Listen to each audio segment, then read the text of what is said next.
We are live now on the Conversations That Matter podcast. And yes, tardy to the party, Brandon says. Yeah, a little bit. I'm 7 minutes after 7:30, but I wanted to make sure everyone was here. It looks like people are coming into the chat. And I'll tell you what, it is a busy day for me. This whole week's been busy. And I look back and I wonder why sometimes, or how the holidays are coming up, and it's just like I'm sure I'm not the only one that's going through this, but there's a million things to plan for and prepare for, and so there's a lot of stuff I want to do with this time. I really need to get my next book out, so you could pray for me. But I just saying all that to say this: I wasn't expecting to do a podcast tonight.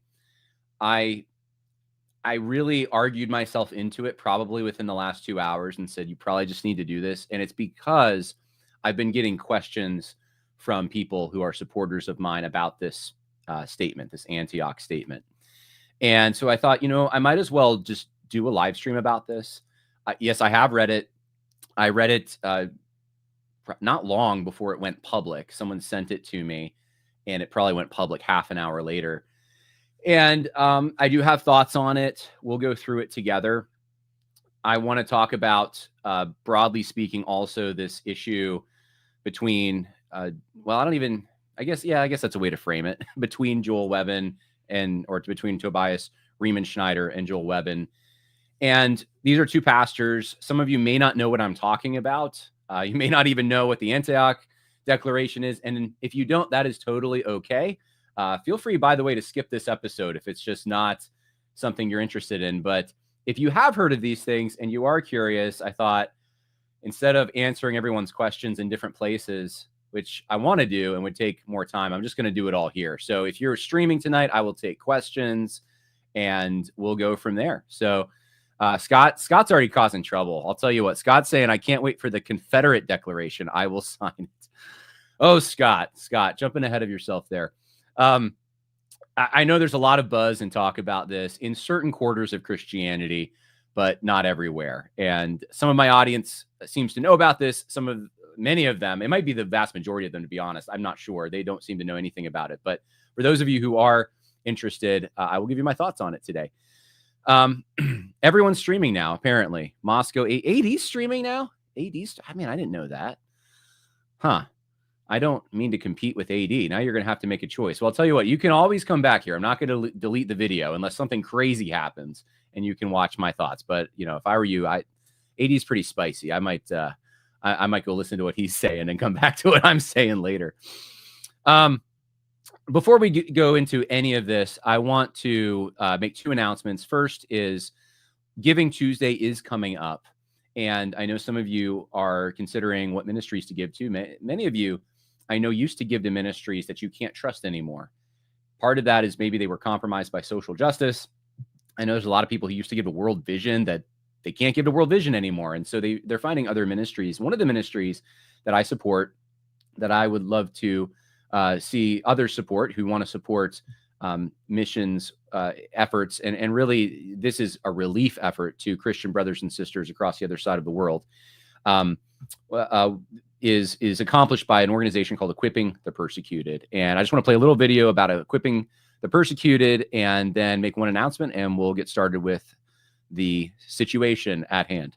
More Christians are persecuted for their faith in Nigeria than in every other country of the world combined. 90% of all Christians killed for their faith are Nigerians because the Islamic jihadists are destroying Christian villages, homes, and churches. But there is someone doing something. A team of American and Nigerian Christians called Equipping the Persecuted head toward the chaos while smoke is still rising. They pull lives out of the wreckage and help them rebuild. They provide emergency medical care, support for widows and orphans, security training, and meet other needs so Christians can rebuild their lives. This year, they are building a hospital and a women's rehab clinic to help victims. 2 new schools to educate over 800 displaced children. And they continue to equip villages with the security training and infrastructure they need to protect themselves in the future. Consider being part of the effort to support brothers and sisters on the other side of the world. go to equippingthepersecuted.org. All right, check them out, equippingthepersecuted.org. And I wanted to make an announcement. I'm really happy about this, by the way. This is our Christianity and the Founding Conference. This is sponsored by TruthScript, and Eschatology Matters actually is also sponsoring this. And we've been working on this for, I don't know, 5 months or so. And this is, I know I've already mentioned the conference, but this is new. So Paul Gottfried is now going to be our keynote on Saturday afternoon at the conference. Paul Gottfried has agreed to speak for this particular conference. We have Sam Smith, the chair of the history department at Liberty University. We have Stephen Wolfe, the author of The Case of Christian Nationalism. We have Jared Lavelle, who is an Anglican pastor in the state of Pennsylvania. I've actually had him on the podcast before. He does great work. Zachary Garris, masculine Christianity guy. Sean McGowan. By the way, Zach and Sean, I think, are going to be premiering their new book on Southern Presbyterianism. And they've sent me some parts of it, portions of it, and it looks really, really good. Jacob Tanner is going to be there as well. And his church is actually going to be on Sunday, the part of the conference. He's going to be presenting at his church. And so you have a place to go there on Sunday morning. Of course, I'll be there. And like I said, Paul Gottfried, the chief editor-in-chief of Chronicles Magazine. And Paul Gottfried's interesting because, I think I've said this before in the podcast, but I was with Paul, I think about a year ago. It was earlier this year. Man. Time flies. Now I'm debating when it was. It was recent. It was within the last year. But he said to me, so this is recent, Paul Gottfried, that because he's Jewish, and I thought he maybe he's religiously Jewish, maybe he's like a secular Jewish person. So I asked him, like, what's your religious background? And he goes, I really like Protestant Christianity. He didn't say Catholicism. He said Protestantism. And it took me back because I thought, a lot of the people who write for Chronicles, not all of them, but a lot of them are Roman Catholic. The conservative movement has a lot of Roman Catholics in it. And I thought if it wasn't going to be some like Judaism or secularism, he's probably Roman Catholic if there's any form of Christianity. He said Protestantism. I said, why is that? And he said, I think that Protestantism is the reason we have America, essentially. I'm paraphrasing, but that's what built America, was Protestant Christianity specifically. And I just thought he would be a great person to talk about, from a social political viewpoint, what makes America the way it is as a result of Protestant Christianity. And that's what we're going to have him talk about. So some of you may not know who he is, but for those who do, I know you're excited about it. So you're going to want to come because the rates are going to go up. Right now, it's a steal. It's only $30 registration fee. So if you register now, it is only $30. That's an early bird special, though. We will be announcing very soon, might be as early as tomorrow night, a special dinner that we are going to be having at this event that those who wish to come can also attend. That would be an extra charge, but you can also get to know the speakers by coming to that dinner. So stay tuned for that. But like I said, sign up soon because the price is going to go up. All right. Now let's get to the situation at hand, or situations as it may be. And I wanted to do this in a live stream because I want to be available for whatever questions might come in. And I will try to catch those as I can and go back over them. But putting question marks helps me know it's a question. We already have a question. Does Equipping the Persecuted provide guns to Nigerians? Do you think if that was the case, I could tell you?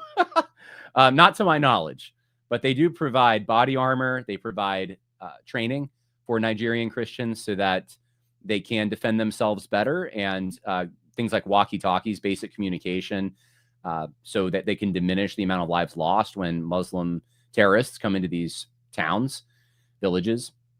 And so, yeah, that's all I'll say about that. But they are, this is one of the things I love about them. They are doing something beyond just here's the gospel and here's food.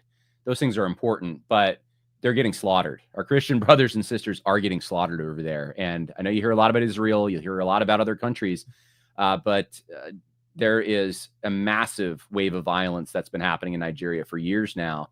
It doesn't seem to be getting any better. The updates are just heartbreaking. And I think Truth Nigeria is the website that you can go to find out some of those updates. All right. A real Judeo-Christian conference with Dr. Gottfried in tow. Yeah. Well, it's a Protestant conference. That's what it is. And actually, each speaker is going to be talking about a different aspect of Protestant Christianity, like the Presbyterians, the Anglicans, the Baptists, etc., and what they contributed to the America that we know and love today. All right. Well, let's get to the situation at hand. Like I said, if you have questions, put them in the chat. I want to set this up because one thing I've noticed is there is a group of people. I don't know exactly how large this group of people is, but they may be aware of this statement that's just come out, this Antioch Declaration, and they're not aware, though, of some of the background, some of what's been happening. And I'm not saying this is all the background to this statement, but this is the background that many people, and myself included, are looking at this in having within the back of our minds as we look at it. And that is the situation between Tobias Riemenschneider and Pastor Joel Webbon. Pastor Riemenschneider is in Germany. Pastor Joel Webbon is in Texas. And I'm not going to go into fine detail about this. I thought about it. I thought about getting all the, like I usually do with social justice stuff, giving you all the sources and stuff. I don't think it's necessary. I think most of the people in the know are already in the know, and those who aren't, you'll just have to be patient as I explain this, because it's important for talking about the declaration, I think. So it just gives you the benefit of some context in understanding why I'm going to come at it the way I'm going to come at it. We'll start here. I think the best place to enter the story is Dr. James White and Pastor Douglas Wilson shared a shared concern, put it that way, over, I'm trying to be careful with my words, over a meme that was sent to two people. One of them was Pastor Riemenschneider from a member of Joel Webbon's church. This meme was supposed to be humorous, but it was a meme that I suppose you could say downplayed the significance of the Holocaust. I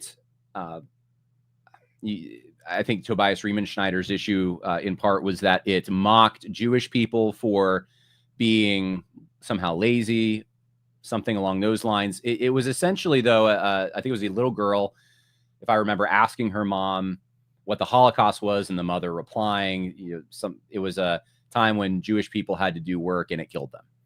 And, ha ha ha, apparently. I don't find that funny. And I think part of it is just knowing too much about reading too many primary sources about the Holocaust and stuff. It's hard for me to find something like that humorous, but I suppose the defense could be made that every group of people has their sins. All Christians are liars, that kind of thing. Every group of people has their tendencies, and this is a tendency of Jewish people not to like manual labor, and so it's mocking that or something. Okay. So it was at the very least like a dumb meme, and especially a dumb meme to be sharing with someone who would take great offense at that and wouldn't see any humor in it. And that's what happened. That's what sparked, I think, this situation from the beginning. So, I've seen offensive memes and jokes, and I probably in the past, not even probably, I know, I don't think I've shared anything like that, but I've definitely shared things that were inside jokes that were offensive. I think everyone's done this, that if they were exposed to a larger audience, people would probably wonder, like, John, what were you doing? What were you thinking? And then I'd have to explain why I had this joke with that person or whatever.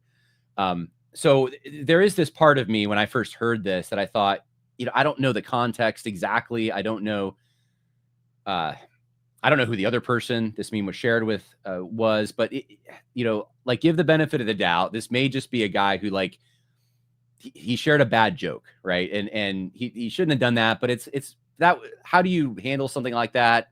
Hey, knock it off, man. Like, that's not really funny. Or you just don't laugh at it. That's what I do usually. If something's not funny, just don't laugh at it. Or I ignore it. And then people usually get the hint, like, oh, that's I think that's when I was growing up, and I think when most people mature, especially throughout your teen years, that's how you learn humor. You do transgress certain social barriers and moral barriers, even at times, even in sin at times. And you realize, like, oh, that's not right. Like, I wanted to get a laugh, but that, right. So I don't need to go into detail, but that's how I was thinking about it. Like, maybe it's just that, right? So they decided that this was worth exposing publicly. So this had not been public, but then this meme gets broadcast to a lot of people. And they share their concern about this. And there is enough detail given eventually. And Tobias went on a podcast, Pastor Tobias Riemenschneider, and he, in addition, gave enough detail that people could start figuring out possibly who this was, at least who the church, not who shared the meme, but the church that person who shared the meme attended. And this prompted Joel Webbon to make an entire episode, I think it was like 2 hours long, talking about this situation. And so this is a situation that had already started to go public. And then Joel decided that he was just going to lay his cards on the table and tell everyone, yep, it was a guy at my church. And essentially, I'm discipling him through this. And yes, he used to hold some views he doesn't hold anymore. As far as I know, whoever this person is still questions some things about the Holocaust narrative that you would typically find in most places in the United States, most academic departments, and really everywhere. And he's a skeptic on some of those things, to what extent, how big the numbers were, and these kinds of things. I don't know exactly what the details on that are, but he's got his skepticisms. But he knows it is wrong to hate Jewish people, and he knows Adolf Christian is not a Christian prince, and he is not someone to be lionized or admired. That's what I've been told. So Joel even talks about this, I think, in his 2-hour video. So Joel comes forward with this, and he expresses his the way that he navigated this with the member of his church, and also expresses, I think, how upset he was that this private matter, or what should be a private matter, went public, and he felt the need to have to respond to this. So fast forward, that happens, right? Then Pastor Tobias Riemenschneider, in his maiden voyage episode on a show on Eschatology Matters, decides to do another 2-hour podcast where he goes through some of the clips from Joel's podcast explaining the situation. And Tobias makes some claims in that podcast that later on Eschatology Matters found to be false, or at least concerning enough that they had to pull the episode. One of those claims was that Joel had framed in his episode the situation as if it was that pressure was being applied on him to excommunicate or put some kind of church discipline that would lead to excommunication on this gentleman in his church that had shared this meme. And it turns out, though, that there was a meeting that had happened previously to both of these podcasts where Pastor Tobias, and another gentleman, and then Joel and this member of his church, had privately discussed this issue. And when you listen to it, Tobias did not know he was being recorded. Joel apparently didn't even know it was being recorded. I think it was the member of his church recording it, but they had the recording, and that since went public. And if you compare what was said in that exchange to the way Tobias characterized it in his video, where he's trying to contradict Joel or show that Joel's the one that's being hypocritical, the record reveals that, as far as I can remember, the issue of either church discipline or excommunication came up at least 3 times. One of the times, Pastor Tobias Riemenschneider even using himself as the example, saying that he would excommunicate a member of his congregation that did this kind of thing. So those clips are all floating around online. And there's more that can be said about this whole situation and all of that. I don't want to get into all of that. But these are the high points. And this created a huge backlash for not just Pastor Tobias Riemenschneider, but also Dr. James White, also Pastor Doug Wilson, also Dr. Joe Boot, because these guys had all shared Tobias's video. And the accusation was that this video is slanderous. So I'm going to give you a little behind the scenes now from my perspective on this whole thing. From the beginning, my attempt has been to get a peace deal worked out, or I should say a reconciliation worked out, because as I listened to these things and as I talked, I did chats with Tobias and chats with I don't know if they all want their names revealed, but guys on the other side of on both sides of this whole issue. I detected that there was, I think, a way to navigate it or at least I was hopeful, if we got in the room and had a conversation about it.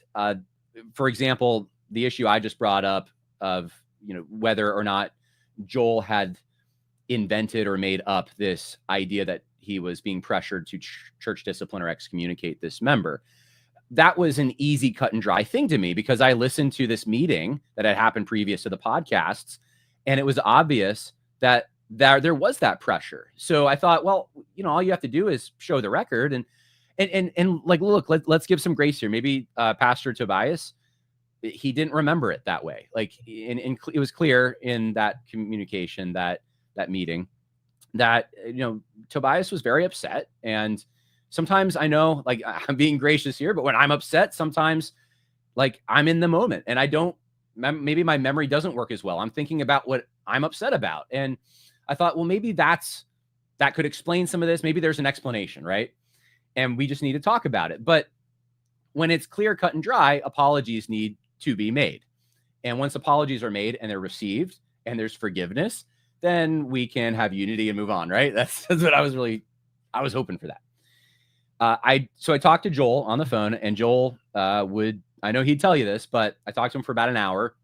I was actually traveling down to, I was going to say Kentucky, but it was right on the Kentucky border there in Indiana to do a conference. And I stopped at a rest stop, and it was important enough for me to do that. I mean, I just thought, Joel's under the gun right now. But I also saw some things that I thought didn't help Joel. One of the things was, in Joel's podcast, he made a statement about how, and it sounded like it was directed at Tobias, that no one will remember your name and the young men will come to me. And he's quoting a movie. But I thought that sounds very arrogant.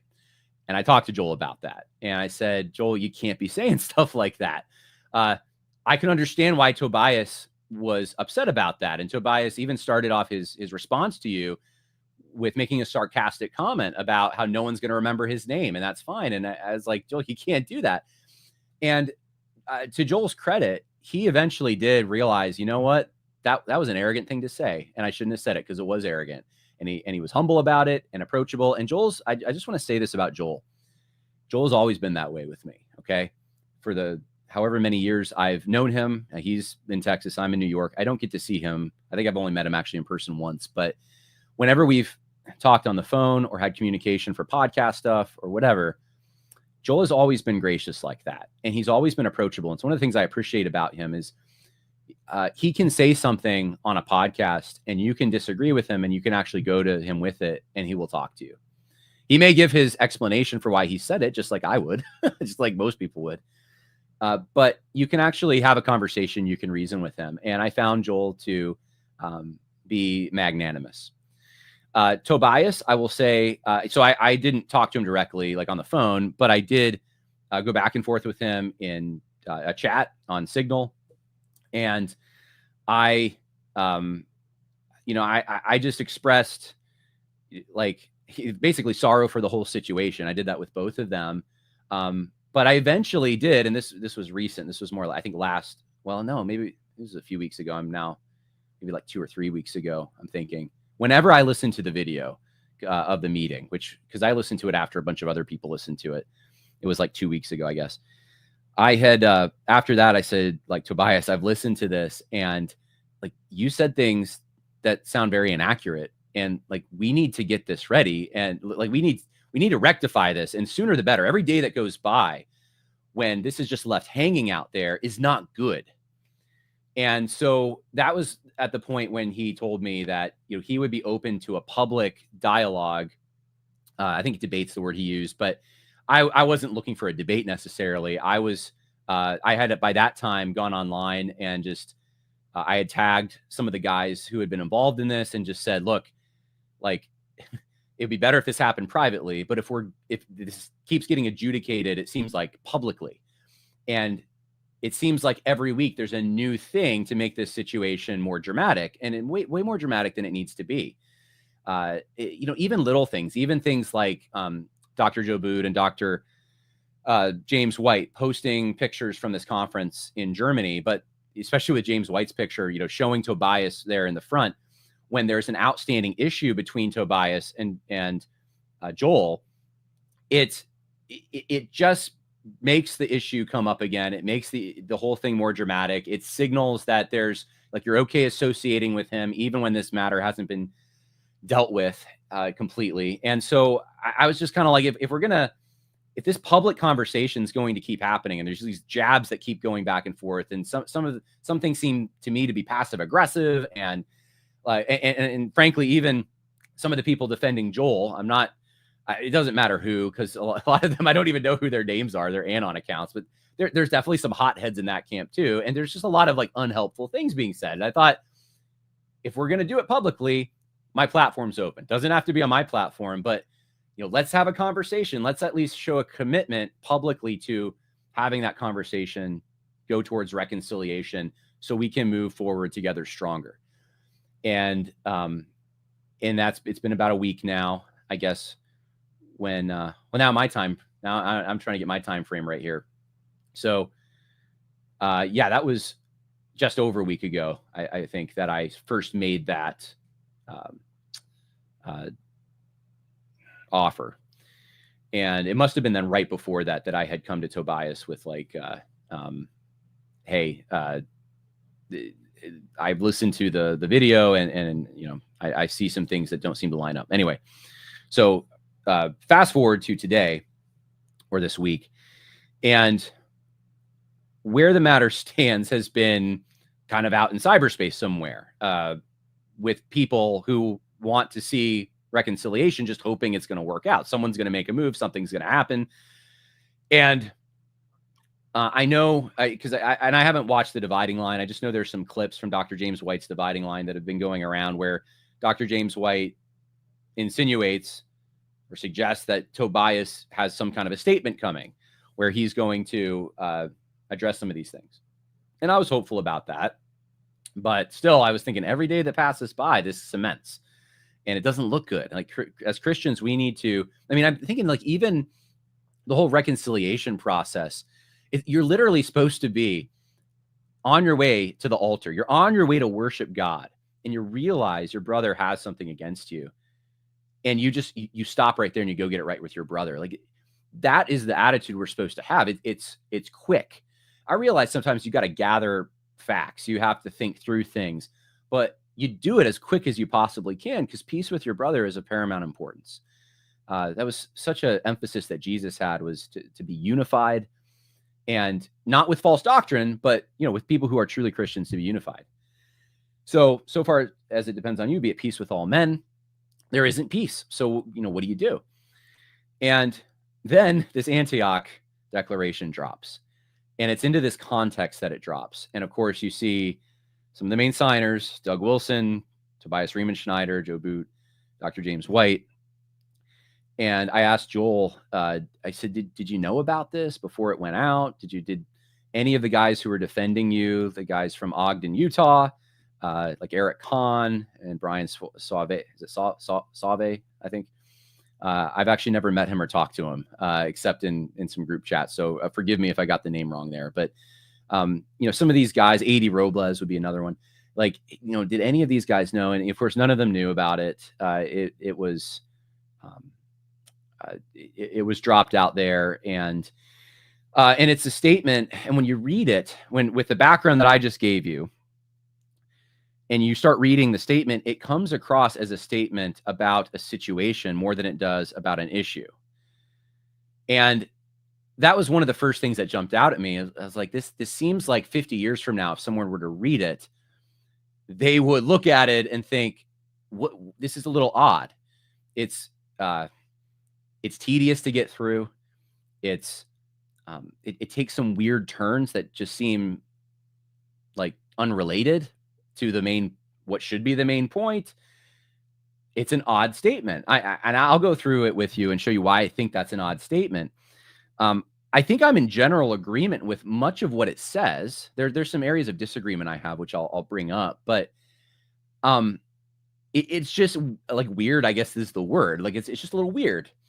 And so, I'm looking at this and I'm like, dude, should I sign this? Should I? And I'm going back and forth in my head, and I'm reading it again, and I'm like, and I came to the conclusion that I don't think so. I don't think I'm going to sign this. And I'll give you, actually, Joe Spurgeon put a post on X that I thought really paralleled some of my concerns, because he was one of the guys who came to me and said, hey, what do you think of this? Would you sign this? And we kind of kicked it around, and we've come to a similar, I think, outlook on this.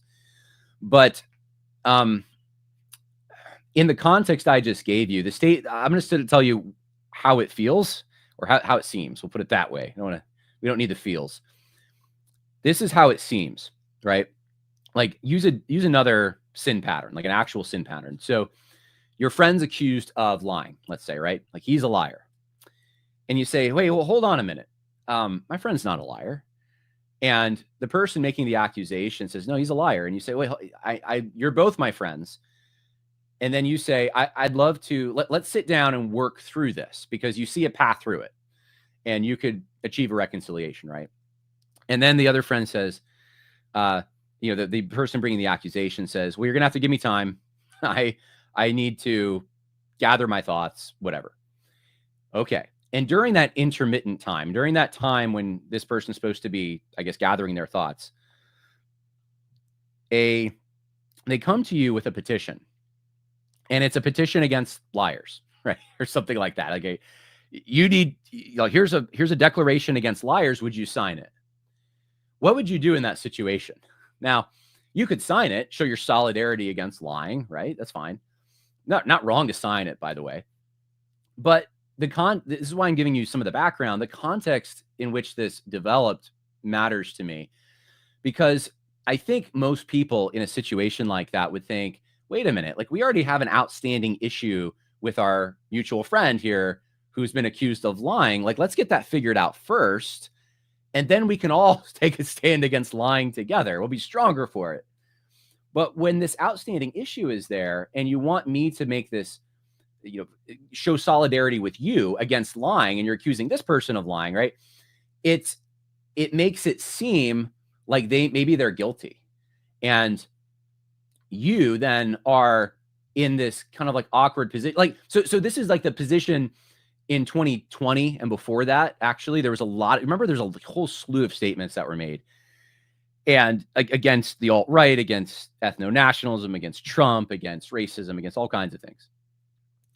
And so often the statements were like, we have these concerns, no one should hate anyone.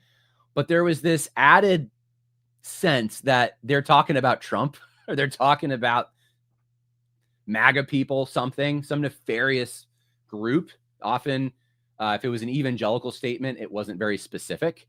There was one I remember from Southeastern that was talking about the alt-right, and it said there were 3 members of Trump's administration that were alt-right operatives. And then I think it was Bruce Ashford, a reporter, asked him, so who are they? And he couldn't name one. Or no, he named Bannon. I think he said Bannon, and that's the only one he could name. And by that time, Bannon wasn't even in the administration. And so it's like, okay, so who then? What are we talking about? It leaves it into this mysterious, vague world where you don't know who the problem is. You can't see it concretely. So, like, how are you supposed to condemn something when, like, the threat's out there? But there is this sense in which you think, the mainstream media is talking about Trump. Seems like it's like putting the blood of the sheep on your house to avoid the angel of death or something. Like, hey, you guys are all saying you're against racism. I am too. Like, don't come and say and accuse me of being in league with those evil MAGA people or something like that. So I'm not trying to say this statement is exactly parallel to that. I'm saying, though, there's a similar dynamic in that we had this outstanding issue, and the issue, there's a few issues, but the issue is one of them is that Joel is somehow soft on neo-Nazism or anti-Semitism, etc. And then there's a statement that's really hard against these things when it hasn't been rectified as to whether or not Joel is actually guilty. So that's part of the context that I have a difficult time with. I'll be honest. I really want to see this reconciled first, if it's going to be reconciled, before we make these kinds of declarations. Otherwise, the concern I have, and it's already developing, is a whole bunch of innocent people think that they're being targeted, and the defenses go right up. And frankly, the winners in this, if I see any winners in this whole thing, are the people who favor neo-Nazi ideology. To be honest, they're probably the ones that benefit the most from all this stuff. They're getting more press. They're getting more attention to their issue. They're being lopped in with people who are reasonable, which makes them look more reasonable. And I think the whole thing is terrible, the way it's gone down. So I'm going to get into the document. We've already been going over half an hour, though, so I'll take some questions. And I'm looking for those question marks. I know there's a lot of comments coming in. The question marks help me determine if it's a question, though. So let's do that. And I don't mind from what side they come, and I'm willing to accept correction myself. But I'm just calling it as I see it. Why mock people being slaughtered? Yeah, I mean, I agree. I just think it's in poor taste. I guess what I was trying to say earlier about the meme is, like, I don't automatically assume because someone says something offensive, they necessarily mean it or are expressing hate.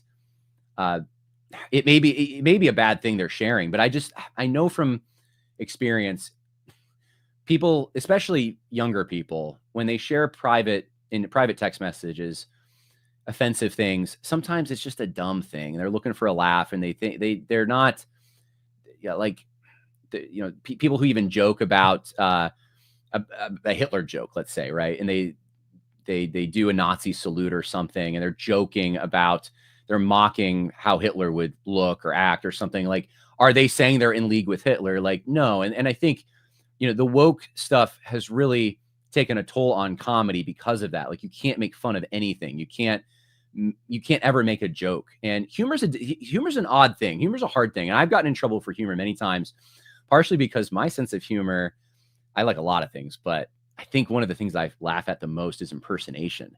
And the thing is, like, I don't actually mean anything by it, generally. Like, I don't mean that someone is like if I mock the way someone talks, right? And if you can nail it, I think it's the funniest thing. If you can nail someone's walk or their talk or how they act, it means you exaggerate usually the particular way that they act, their idiosyncrasies.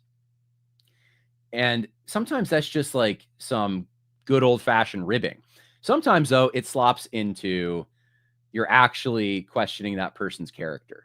And it takes some discernment to know the difference. And so humor is a hard thing. I'm not saying there's no rules in humor. I'm just saying, like, it's a difficult thing to navigate. So without knowing full contexts, I generally try to give the benefit of the doubt. There's obviously things that are way beyond the pale, but that's just where I come from on humor. Sometimes people will find things funny that other people don't find funny, and it may be inappropriate and they need to be corrected, but it doesn't amount to, like, church discipline necessarily, right? It's, or I should say, like, the final step of church discipline.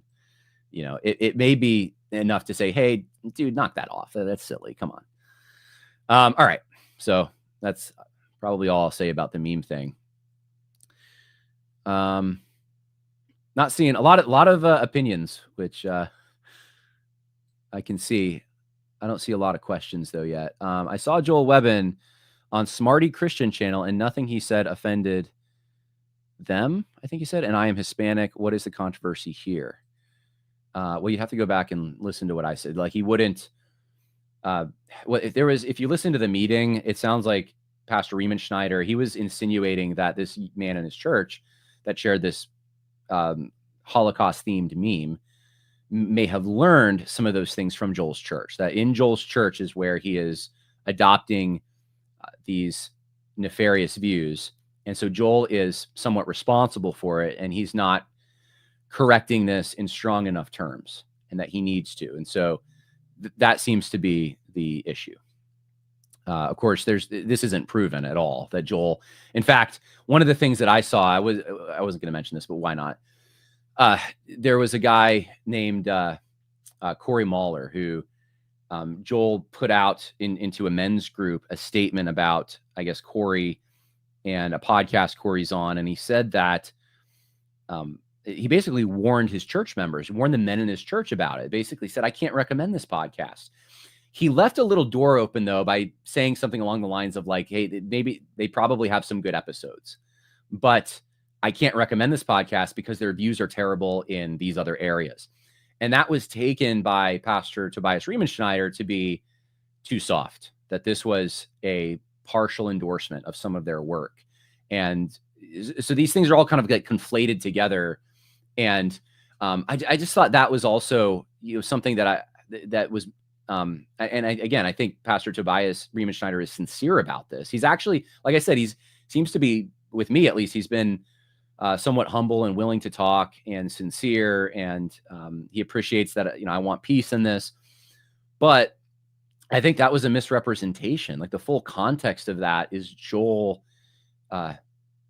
warning the people in his church about this guy and not to, and he's not recommending this guy. So anyway, all right. Other questions.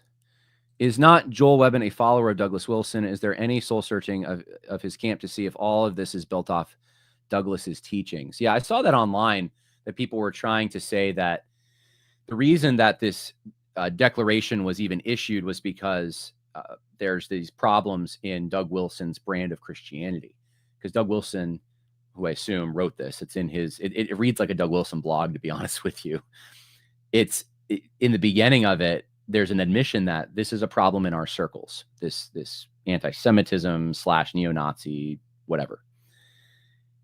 And there are people online, I saw Brad Littlejohn was one of them, trying to take this and say, well, shouldn't that make you second guess what's happening in your flavor of Christianity? If you're having this problem, what does that say about you?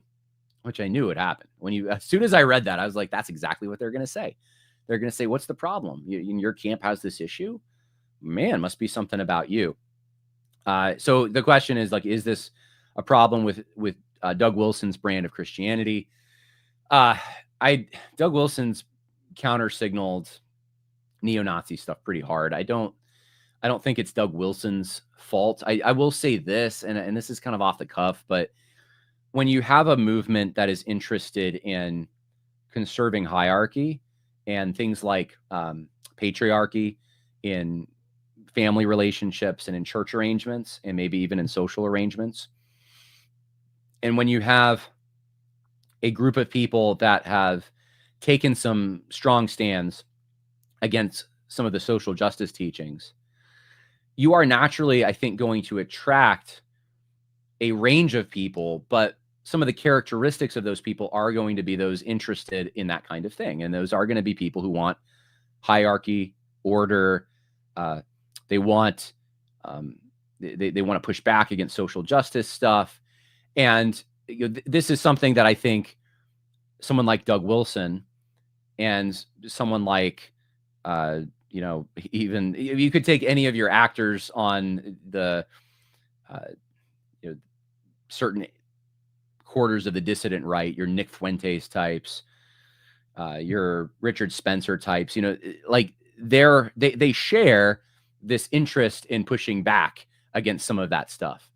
So, like, I think any conservative group is going to have that. I remember, let me tell you a little story about this, since it's my podcast and I can say what I want. So I want to say this. I was at an event years ago, and I remember this was what, 2021 maybe, maybe late 2020, somewhere in there. It was promoting enemies within the church. It was in Michigan, okay? And I'm in Michigan, And I remember up to this point, I remember working with people that had some insensitive views, and they said insensitive things on race and that kind of thing. Anyway, I thought, like, I've never really met anyone, at least I know, is a member of the Neo-Nazi party or a Klansman or, any, like, I didn't even think of, like, I didn't even probably know what a kinnis was at that point. But actually, no, at that point, I had heard of what a kinnis was, but I'd never, like, met anyone in the wild that I knew claimed that at that point. So anyway, I go to this event. It's a fundraiser, and this guy comes to me afterward, and I'm standing there, and I had just spoken, and he says, he says, "Man, I hate," and then he uses the N-word. And I was like, I didn't think I heard what I heard. I thought, like, I just thought that didn't happen. Like, I must have misheard him. And I said, "Excuse me, what did you say?" And he repeated it. And I was like, I didn't, it was like a jaw on the ground moment. This is a formal occasion. And there's important people there from the community and so forth, that I was like, what just happened?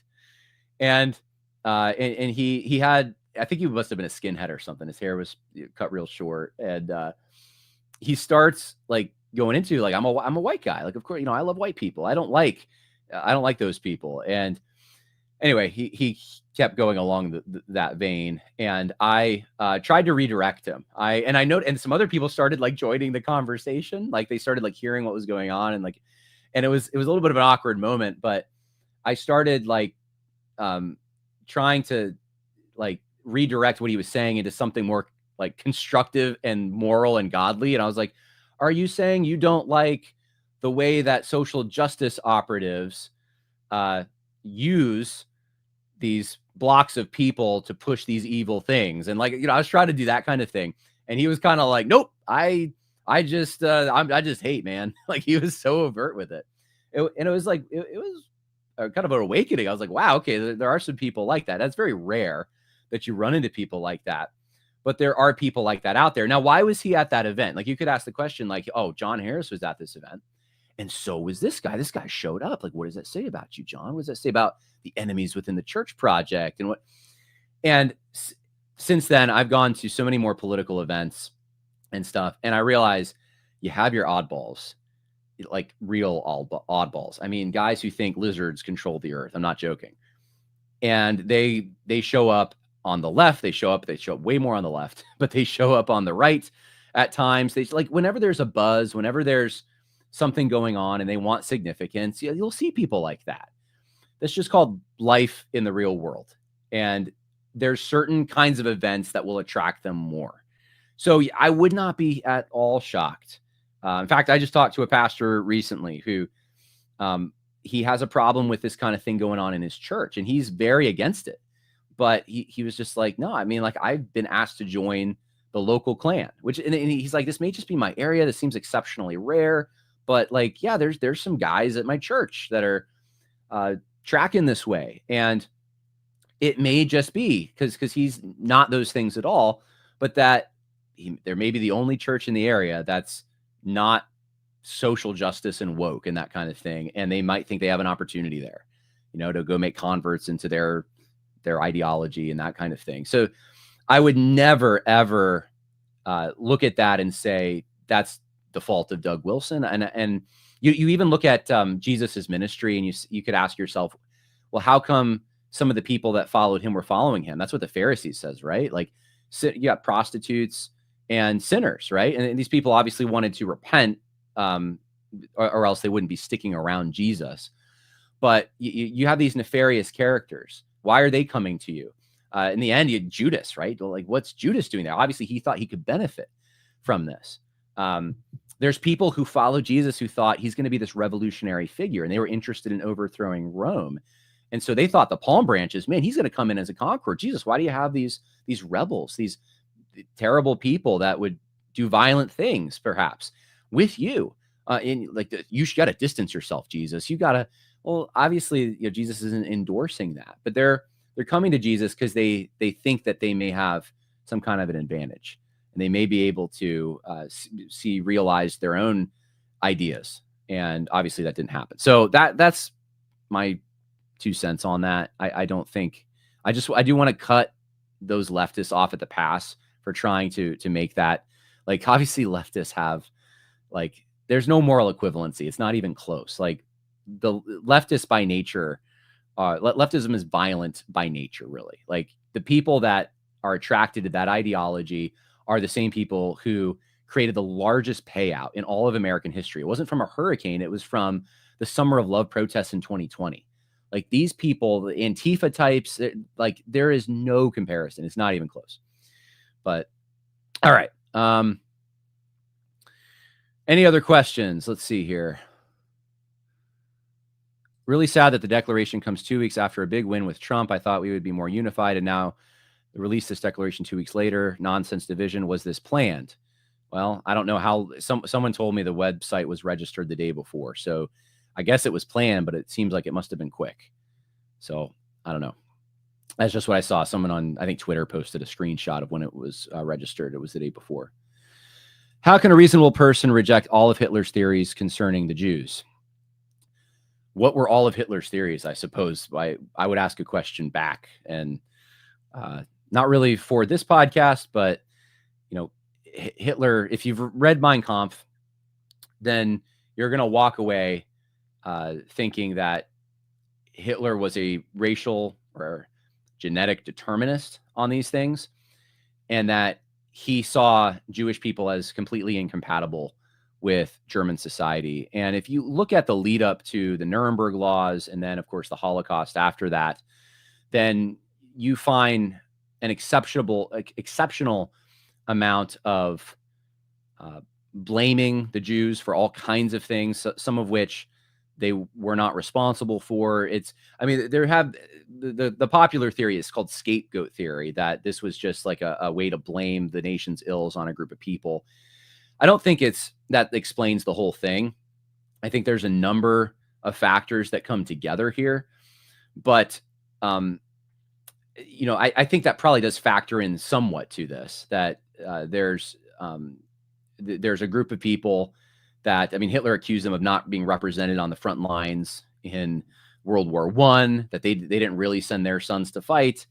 I know that there's scholars who have claimed to have disproven that and so forth, but that was the sense at the time, that they were manipulating the markets financially and profiting off of other people's misery, that they were pushing compromising material in Berlin under the Weimar Republic was just morally bankrupt. And this was the result of Jewish influence and so forth. And it was easy for him to make that argument in Germany, at least easy enough that he was able to get into power and push that even farther, to the point of, we need to have a final solution for this problem. So, Hitler's theories, his theory is that they're essentially, they're parasites on Germany. That's really what it all comes down to. And without really even discriminating without forming exceptions, it's really an idealistic, kind of rigid, wholesale, they are bad, we are good, they are bad. And so, how can a Christian, a reasonable person, reject that? I think a reasonable person has to reject a holistic, ideological, rigid explanation, because it doesn't conform to reality. Like, there's tons of exceptions in this. There's tons of, this doesn't fit the whole picture. Just because there's some Jewish people who might be doing some things, and I think even that was perhaps overblown, does not mean that this is the fault of all Jews at all levels, in all places. And that's the kind of framework that Hitler, I think, brought to this. Wasn't unique to him, but he was in a position of power to do something about it. Is this binding of the Christian conscience? Is it a heart read? I'm not sure what that's in relation to. Sorry. Let's see. I'm not sure what people are looking for a name from me. I'm not sure what names they're looking for. Sorry. All right. Well, let's get into it, shall we? We've already been going almost an hour. This is just going to be a long podcast, I guess. All right. 2 more questions. Has Doug and James come out with public apologies to Joel? I thought I heard that somewhere, but I can't find it. To my knowledge, no. That's part of the problem with this whole thing. If I didn't mention that, I'm sorry. I should. Yeah. So the people who shared that video of Tobias have not publicly said, we're sorry we shared that, because specifically it misrepresents Joel in these ways. And so it's still unresolved. That's part of the problem in all this. As far as from my vantage point, that's what I see. All right. They did do those things, but how, as Christians, can you make an exception for what they did versus your own sinful nature? I don't know what this is talking about. I'm so sorry. You'll have to frame the question. If it's a question to me, it'll have to be framed in a more specific, clear way. Let's get into the statement, and I'll be free to take any questions, maybe even World War II stuff. Oh, that's not what I want here. This isn't really about World War II, but I realize there's questions tangentially related, and I don't mind getting into some of that if I can. All right, the Antioch Declaration. All right, introduction, and it's off of Acts 11:26. The disciples were called Christians first at Antioch, which is interesting a little bit, because I don't quite understand the direct connection. That's a very general verse to what's said in the document, but it says, just as the apostle Paul at Antioch opposed him, Peter, to his face because he stood condemned for compromising the gospel of Jesus Christ by subjecting it to racial barriers. Now, I think this is, I'm already having disagreements come up in my mind, but let's continue. It says, so this brief statement opposes the ideas of some contemporary leaders and influencers seeking to introduce anti-gospel racial categories into the church. Now, throughout 2020, I heard a lot of sermons at conservative churches, at progressive churches, at all kinds of churches that use Galatians chapter 2 to say that the church is the place where racial reconciliation happens. And it was interesting to me, because I would see woke churches use that passage to blame all these white supremacists running around supporting Trump and that kind of thing, and say that they're Peter. They're the Peter in this, right? And then I heard more conservative churches use this to say the world's trying to divide us by race, but we're not divided because we're Christians. So, the woke people are the ones trying to divide us, right?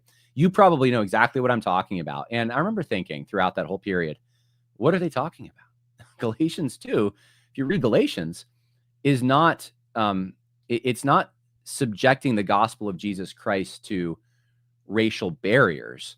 What it is it is adding to the gospel the works of the law, and saying that in order to be a Christian, you must obey the law.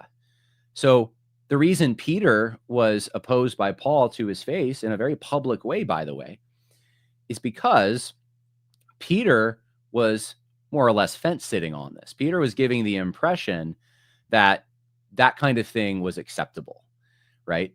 What was the conflict between the Jews and the Gentiles? It wasn't that one looked at the other and said, I do not like your race. I do not like your biology. I do not like where you come from. Therefore, I hate you, and go somewhere else or segregate yourself away from us. That wasn't the issue there. The issue was, hey, you can come on in and be part of us, this Jewish church, if you do what? If you circumcise yourself.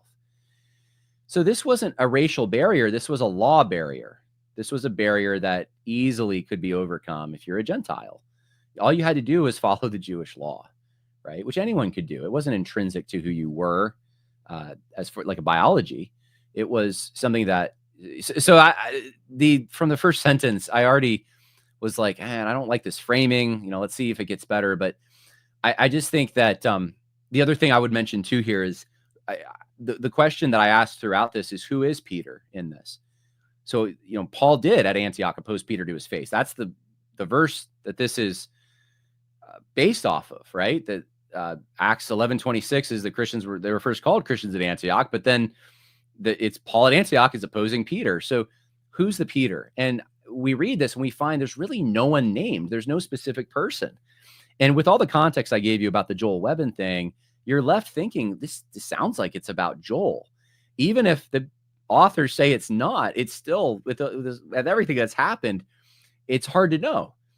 I'm very confused as to why in this environment, with everything I mentioned before, this is being released. But I guess this was a decision. So, all right. So for compromising the gospel of Jesus Christ by subjecting it to racial barriers. So this brief statement opposes the ideas of some contemporary leaders and influencers seeking to introduce anti-gospel racial categories into the church. The Antioch Declaration was not conceived or developed in haste, but after much prayer, thought, counsel, and soul searching.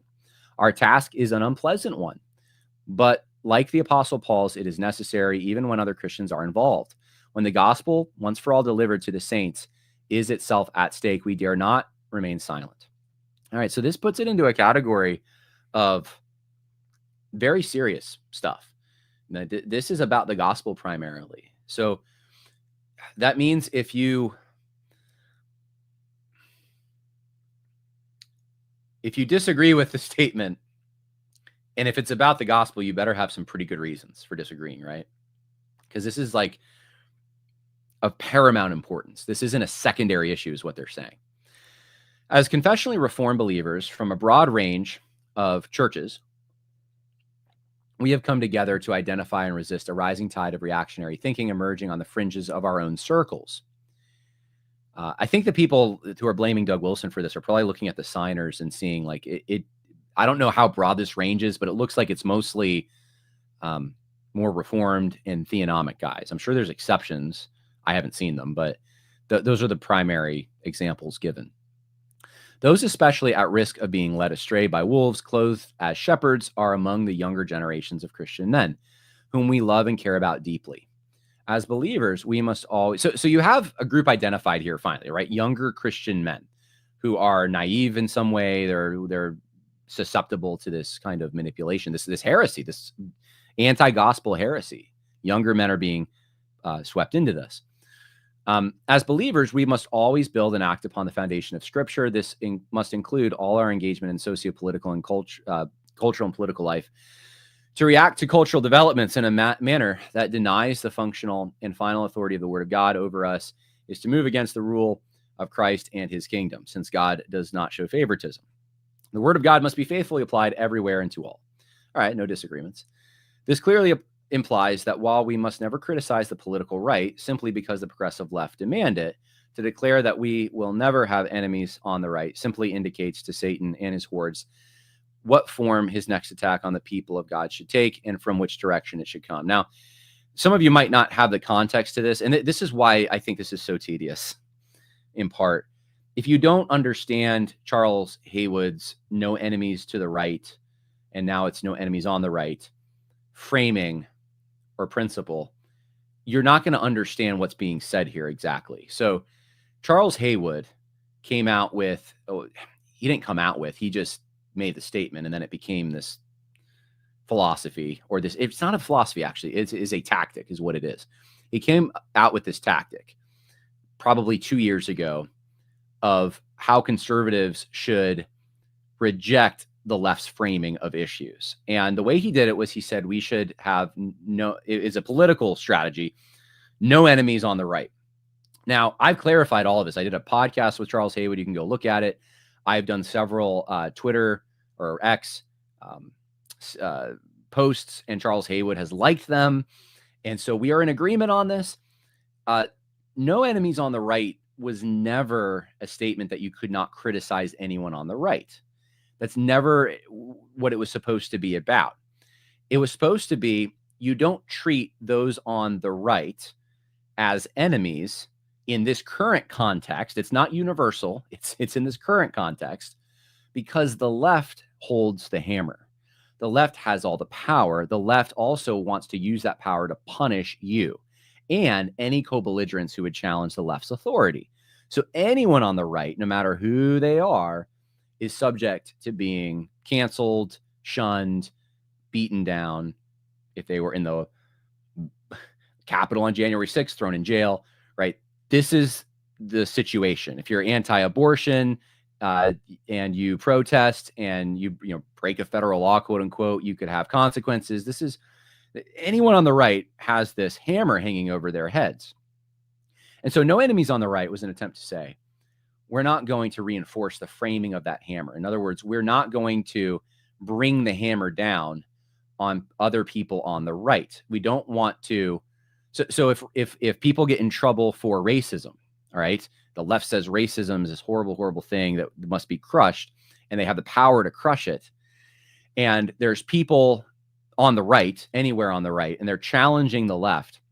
And let's say actually this was birthed in this Thomas Accord controversy. So let's say there's a guy that I'll give the Thomas Accord situation where he's been posting on an anon account, a pseudonymous account, things that would bring the left's hammer down, racially insensitive things, sexually insensitive things, meaning, not pornographic, but like sexist, misogynistic, according to the left's framing of it. Okay.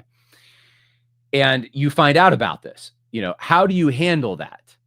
It doesn't mean you can't go to Thomas and say, Thomas, my goodness, I found out about this. It's horrible. Like, we need to get you help. This is wrong. You can oppose Thomas, right? I'm sorry, I'm using Thomas in a way. Thomas doesn't really deserve that, but that is the situation that brought this whole principle up, is that situation. So you can go and you can have conversations, but what you don't do is you don't say, hey guys, I found your racist over here. Come and get him. Come and get him. Make sure that he can't find a job. Make sure his children can't be fed, because we know what happens. We know. And if you charge someone with being sympathetic to neo-Nazis or something, that is the kind of charge that gets you in big trouble. Like, companies won't hire you. Even the insinuation, whether it's true or not, has a lot of consequences to it. See, it's like, and the reason is because the left holds the hammer. If the left didn't hold the hammer, then maybe this wouldn't be what it is. But because the left holds this hammer and they have such a broad ranging definition of all these things, they can crush anyone they want, including you, including me. That's what No Enemies on the Right is about. So I think that this paragraph, in my opinion, I think it somewhat misunderstands that, perhaps, because they're saying that this simply indicates to Satan and his hordes what form his next attack on the people of God should take and from which direction it should come. It's a political tactic, and it's not an absolute political tactic. It is just in the current situation we are in. Like, think about it this way. You're in a prison camp. Why don't we make it a Nazi prison camp? What the heck? We're talking about that stuff anyway, right? So you're in this prison camp. You're a prisoner of war. And there's different prisoners of war with you. But the guards are the ones with the guns, and they're the ones that'll shoot you if you try to escape. Well, let's say there's some prisoners that you have that are rambunctious, that maybe are evil, maybe wrong, maybe they're careless, maybe they do. What do you do with those kinds of prisoners? How do you treat those kinds of prisoners? Do you reinforce the framing of the guards' moral authority and their legitimacy and, rat everyone out? Or are you more prudent about it? Do you recognize the commonly shared enemy you have and try to work together? And if you can't, you're a co-belligerent, perhaps. Maybe you disagree. Maybe you can, maybe if someone's too much of a liability, you do, warn the others in the prison camp, like, don't associate with those guys. They're reckless. Let the stuff come down on their head. Don't get in the way. They're a weak link on the chain. But what you don't do is you don't side with the Nazis. You don't go with the guards at the prison camp against everyone else and reinforce their framing and become an informant and that kind of thing. That's really what No Enemies on the Right is about. That's all it is. And it's reacting to this strategy that supposed conservatives have had for a long time of trying to dump anyone to the right and expose them, and oftentimes getting it woefully wrong. This Paul Gottfried and I talked about this the other day. Like, he'll never be platformed at any of these organizations because he's been smeared and labeled and stuff. Even though he's a Jewish guy, he's not. The things said about him really aren't true. But it gives you legitimacy with the regime, with those in power who are on the left, if you signal that, hey, I'm kind of with you too, and I'll help do your informing for you. That's what No Enemies on the Right is about. So it doesn't mean you can't correct stuff. It doesn't mean that you can't, that people on the right don't sin. It doesn't mean that there aren't sinful tendencies that can develop and form on the right politically. It just means you don't reinforce the left's frame. So in order to avoid a diabolical ditch on both sides of the socio-political road and to advance God's kingdom purposes, we therefore offer the following declarations and invite signatories. And they quote Augustine. Now I'll read it. By the evidence of their own scriptures, they bear witness for us that we have not fabricated the prophecies about Christ. It follows that when the Jews do not believe in our scriptures, their scriptures are fulfilled in them, while they read them with blind eyes. It is in order to give his testimony, which in spite of themselves they supply for our benefit by their possession and preservation of those books of the Old Testament, that they are themselves dispersed among all nations, whether the Christian church spreads. Hence the prophecy in the book of Psalms, slay them not, lest they forget your law, scatter them by your might. So Augustine's favorable posture towards Jewish people. I guess that's what I'm getting from that. All right. Declaration. This is the meat of it. We deny that the kingdom purposes of Christ and requirements of his word can be equated with the seeding. I'm sorry. This is just, this is so rich.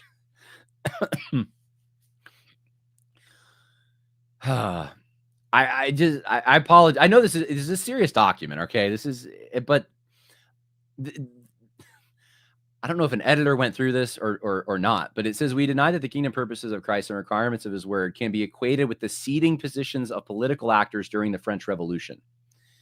That's not the end of the sentence.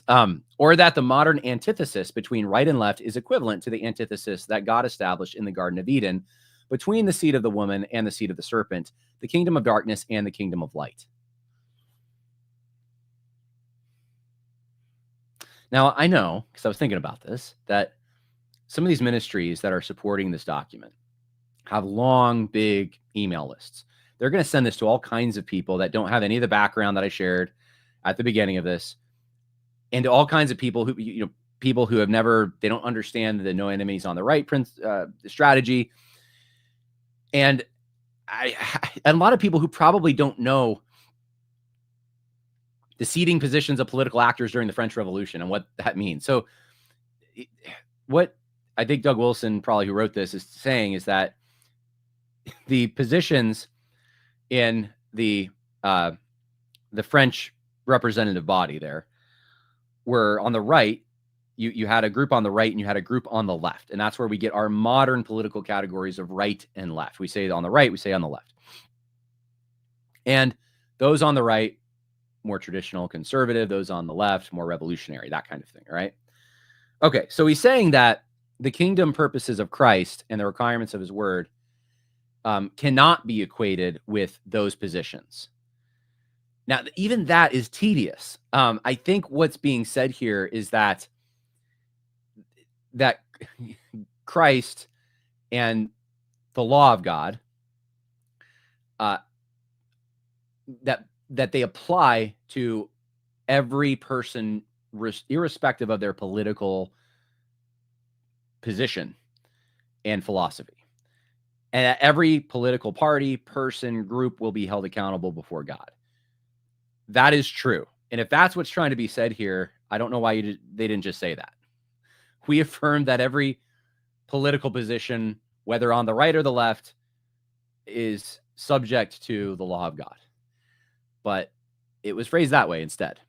And the rest of the document has a lot of language like this.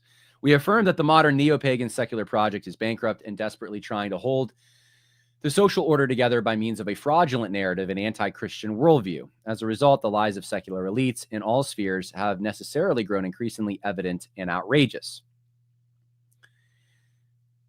So I think that's just saying that secularism and anti-Christianity is a failed project. We affirm that as a consequence, some young men in the West have become jaded and cynical, with an element among them now rejecting or doubting the received account of virtually anything. That is somewhat imprecise, I think, and it's wordy. So young men are naive, gullible, open to any idea that is not the conventional opinion. The great danger, it says, is that now, instead of acting on the basis of revealed truth in Christ, they are in the unhappy position of reacting by choosing between opposing sets of lies.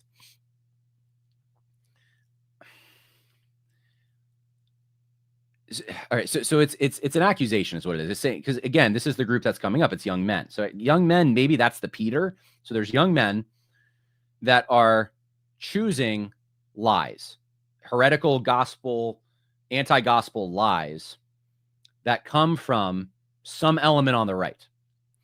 Okay, we deny that disillusionment and resentment over the lies one has been told is adequate preparation for standing in the truth and resisting a new set of lies.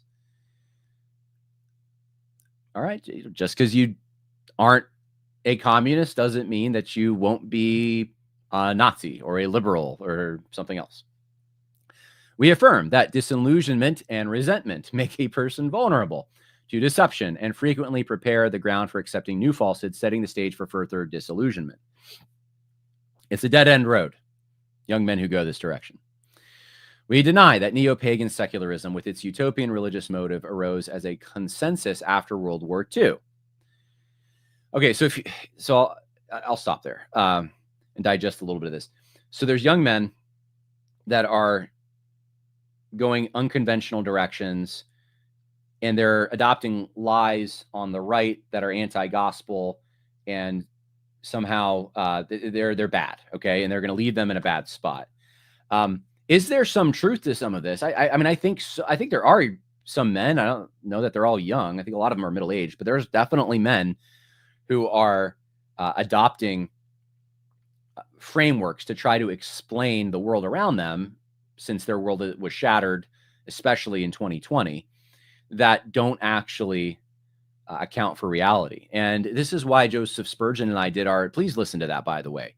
We just did a podcast on ideology, and we do talk about this stuff. We talk about woke philosophy. We talk about social justice. We talk about liberalism. We talk about Nazi ideology as well. And I think that's the way to look at it. They're ideologies. So they narrow they narrow reality in this very limited set of precepts that are supposed to be the key to explaining the whole. And they don't. You're not living in reality. You're adopting a new ideology that's supposed to explain everything, and it doesn't. And and the farther you get into these things, the more you get a bunker mentality, and the more it can become an idolatrous kind of thing. And I explain that in the podcast. So yeah, I think there's a reaction here. They're reacting to something, but it's in my opinion poorly phrased and confusing.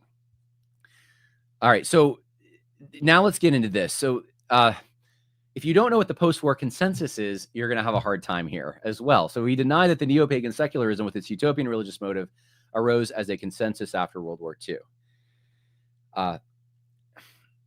Joseph Spurgeon and I talked about this in that podcast as well. So World War II provided a mythology, eventually, by the way, not immediately, but it eventually developed into providing an ideology, what did I just say? A framework or a mythology for a liberal ideology.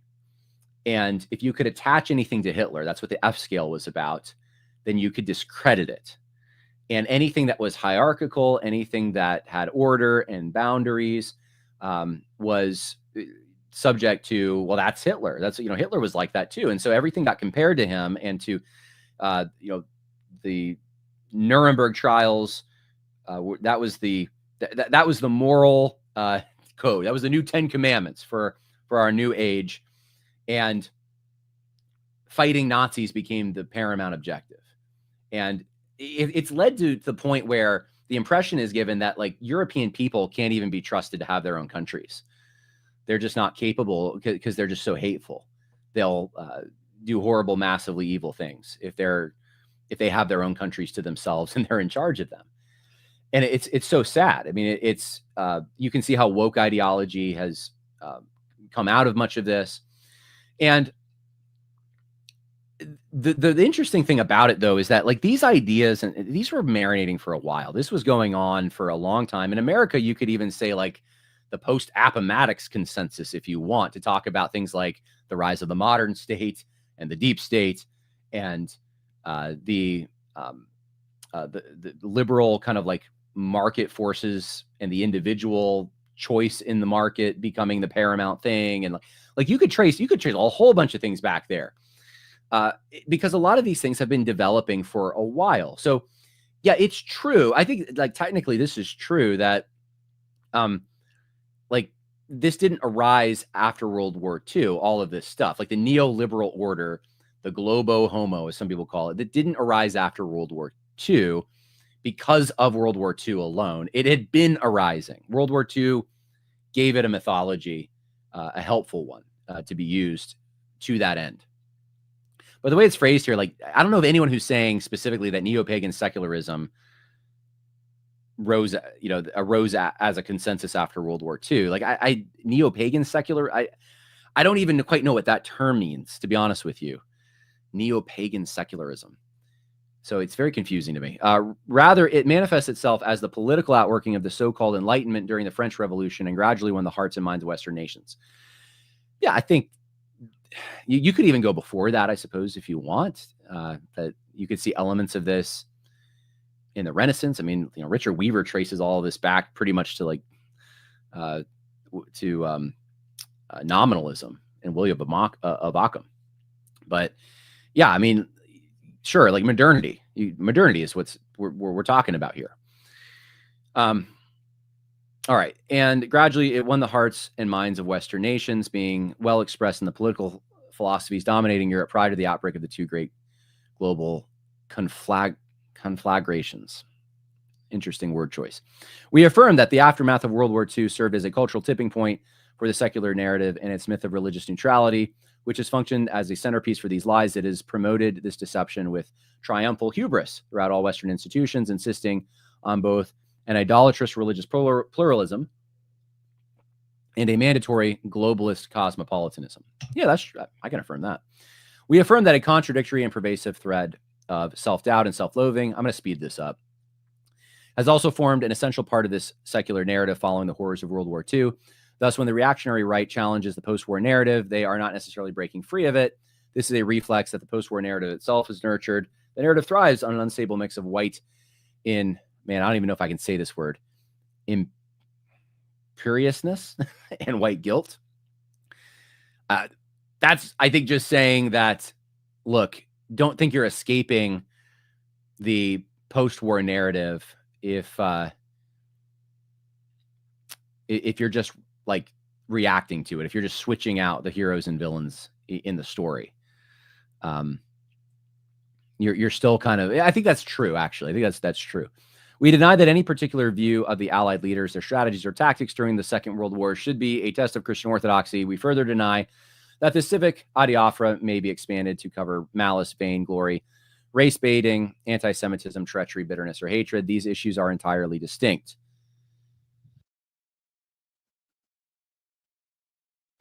Now, this sounds to me a little bit like the situation with Joel Webbon, where he's saying there's a guy in his congregation who has some doubts and maybe he has firm views. I'm not exactly sure, but he questions some of the narrative of the Holocaust and wonders whether it happened the way that it was claimed to happen. And I think what they're saying here is that any particular view of the Allies, that's not a test of Christian orthodoxy.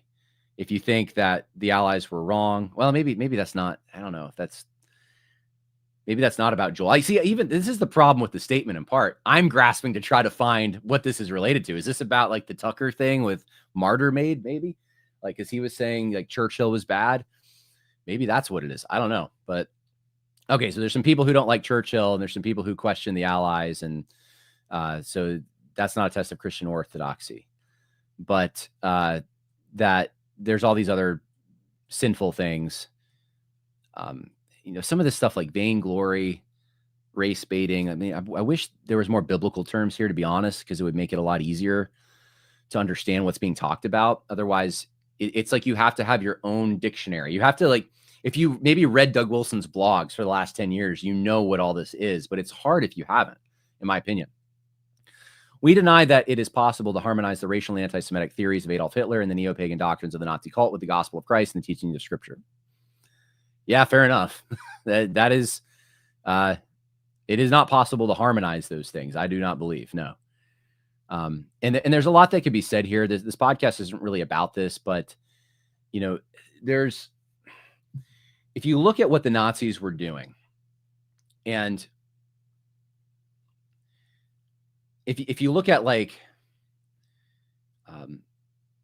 the Institute for the Study of the Eradication of Jewish Influence on the German Life, and the work of people like Meyer Erlach, and the attempt, and this some studies have shown, or scholarly studies, you can't go back, but scholarly research has shown that there's probably a larger impact that this German Christian movement had on the church in Germany than maybe we've even realized. But this idea that you should de-Judaize the Bible, cut out passages of scripture that aren't that are favorable to Jewishness, quote unquote, get rid of hymns, that kind of thing. Like, that was going on, and the Nazi Party was behind much of that, or at least attempts of Christians to reconcile with the Nazi Party. And it does get into threatening the gospel of Jesus Christ. Ultimately, if you question who Jesus was, and the very nature of scripture itself, then why should you trust any of it? Like, this does undercut your Christian religion. There's no doubt about it. Much more could be said, but I think they're right about this. And then it goes on. It says, excuse me. It says, we affirm that if the superabundant diverse forms and veritable glut of evidence detailed in diaries, documented records, first-hand testimonies of eyewitnesses, extensive photography and videography, all provided within living memory for the deliberate mass destruction of millions of Jews by the Nazis, does not amount to historical certitude for what specialists call the Holocaust, and the science of history itself is called into question. Probably could have said, we have a lot of primary sources that demonstrate a Holocaust happened, and questioning whether it did calls into question the very study of history. That would have been an easier way to probably go about that and phrase that, but we're using their words, big words, to describe that veritable glut of evidence. This is, by the way, this is true, I believe. So there are, this is one of the contentions I have with the guys who say the Holocaust never happened. And there are people out there who say that, not people with any real political authority or anything like that, but I don't know how you get around that. There's so many primary accounts. There's so many, even from the Nazi records that we have evidence that this happened. We have firsthand accounts. I read a book, and I've recommended on the podcast before, called Ordinary Men by Christopher Browning. And it tells the story of the Reserve Police Battalion, the 101, during the final solution in Poland. And these were guys who weren't in the army, who then went and were basically told, you need to go, we're going to do mass executions in the forests of Jewish people. And they killed probably about 38,000 Jews. You say, well, that's not 6 million. No, not, but that's the point is, though, they did massive amounts of damage. And there was a study done, in the book talks about it, just trying to trace where these guys ended up. Many of them committed suicide. Many of them were on drugs. In fact, the Nazis gave them drugs and, well, not drugs. They gave them alcohol, but they gave them, prostitutes, all these vices to try to ease the pain and the guilt, and it just didn't work. And it's a really sad thing. But I don't know. There's so many accounts. That's what I don't quite understand. You could question certain things. Actually, I believe in historical investigation. I think you should go back and you should use the tools of research and historiography to verify things. And it's fine if you want to go back and make sure that historians before you actually did their job. Look at the primary sources. But when you look at the primary sources, you're going to find that there was a systematic killing of Jewish people promoted by the Nazis. I don't see how you get around that. there was a book I read years ago called Hell Before Their Eyes by John McManus. And it focuses mostly on Buchenwald, Dachau, and Ohrdruf, which were 3 of the concentration camps. And it's an extensive study on what happened at those places. And, General Eisenhower, when the Allies went in and they were liberating these camps, said, "We are told that the American soldier does not know what he is fighting for. Now at least he will know what he is fighting against." And this was a transformative time for many of those soldiers. I think I was watching a movie. I think Shutter Island. I think that's about Dachau, if I'm not mistaken. That they basically, these Americans go in there. I think, was it Americans or British? Might have been both, but at least Americans were there. They go in there and then they line up all these prison guards and so forth and just shoot them because they saw what they were doing. And it was a traumatic thing. Now, did the Allies do horrible things? Absolutely. Yes. There's a good book that I've recommended on the podcast before called, I think it's called The Bitter Road to Freedom, that chronicles the Allied war crimes. I think it gets a few things wrong, but in Europe, but it does get a number of things right. And it's worth looking into that stuff just to know history. And wars are complicated things. But anyway, I think the statement is true. And I know this will be one of the things that's probably targeted. I don't see, though, from a historical standpoint, I don't see how you can deny that this happened. It doesn't mean that there aren't forgeries. It doesn't mean that there aren't fake testimonies. It doesn't mean those are the things that historians have to go back and adjudicate, because let's just admit, there's a massive social capital you get by being part of the civil rights movement or being part of, the Holocaust or whatever. Like, we were victims. It gives you some social capital. And so there's an incentive there. But at the same time, my mom was a nurse in Cedars-Sinai in Los Angeles in the 80s. And she had, it's a Jewish hospital. Frequently, the older Jewish people who had come in there had all the concentration camp tattoos, the numbers, on their bodies. The evidence is there. I mean, it's just, some people may not like it. But here's the thing, like, just because that event happened, that doesn't mean you're European, therefore you don't get to have a country. We have to fight against that, right? Okay. I don't know what's going on in the chat, but I'll probably, maybe I'll be taking some questions on that or comments. All right. So let's just get through this. We affirm, did I skip one? No, there's a vital biblical difference between self-loathing of men and the grip of disillusionment over a failed idol and the true repentance of the Christian man. We deny that it is possible to recover an ethic that honors our fathers in their momentous sacrifice while actively and openly dishonoring them. A lot of this stuff is kind of vague. We affirm that as the secular or liberal edifice crumbles, many will refuse to turn to Christ as the strong gods inevitably return. See, there again, he's referencing a book called Return of the Strong Gods by Reno, which, if you haven't read it, it's hard to sign the statement. But the strong gods inevitably return. Godless, influential figures will arise the same way Theodos did in Acts 5:34-39. And I found this interesting. Okay, so save my place. You have to go down to the bottom. Theodos was a Jewish magician, revolutionary, and false messiah who gathered followers to a river in Jordan, promising to part it. The Roman governor Fatus sent troops who killed and captured members of the crowd. Theodos was himself captured and eventually beheaded. If you have to put a footnote, probably not the thing you want in a statement. Just saying, to explain who this figure is. All right, the temptation for some Christian leaders will be to ape such methods for the sake of clicks, followers, and the ephemeral notion of influence. Okay, so here's the question. We're like, who are they talking about? There's this temptation for some Christian leaders to ape the methods of Theodos for clicks.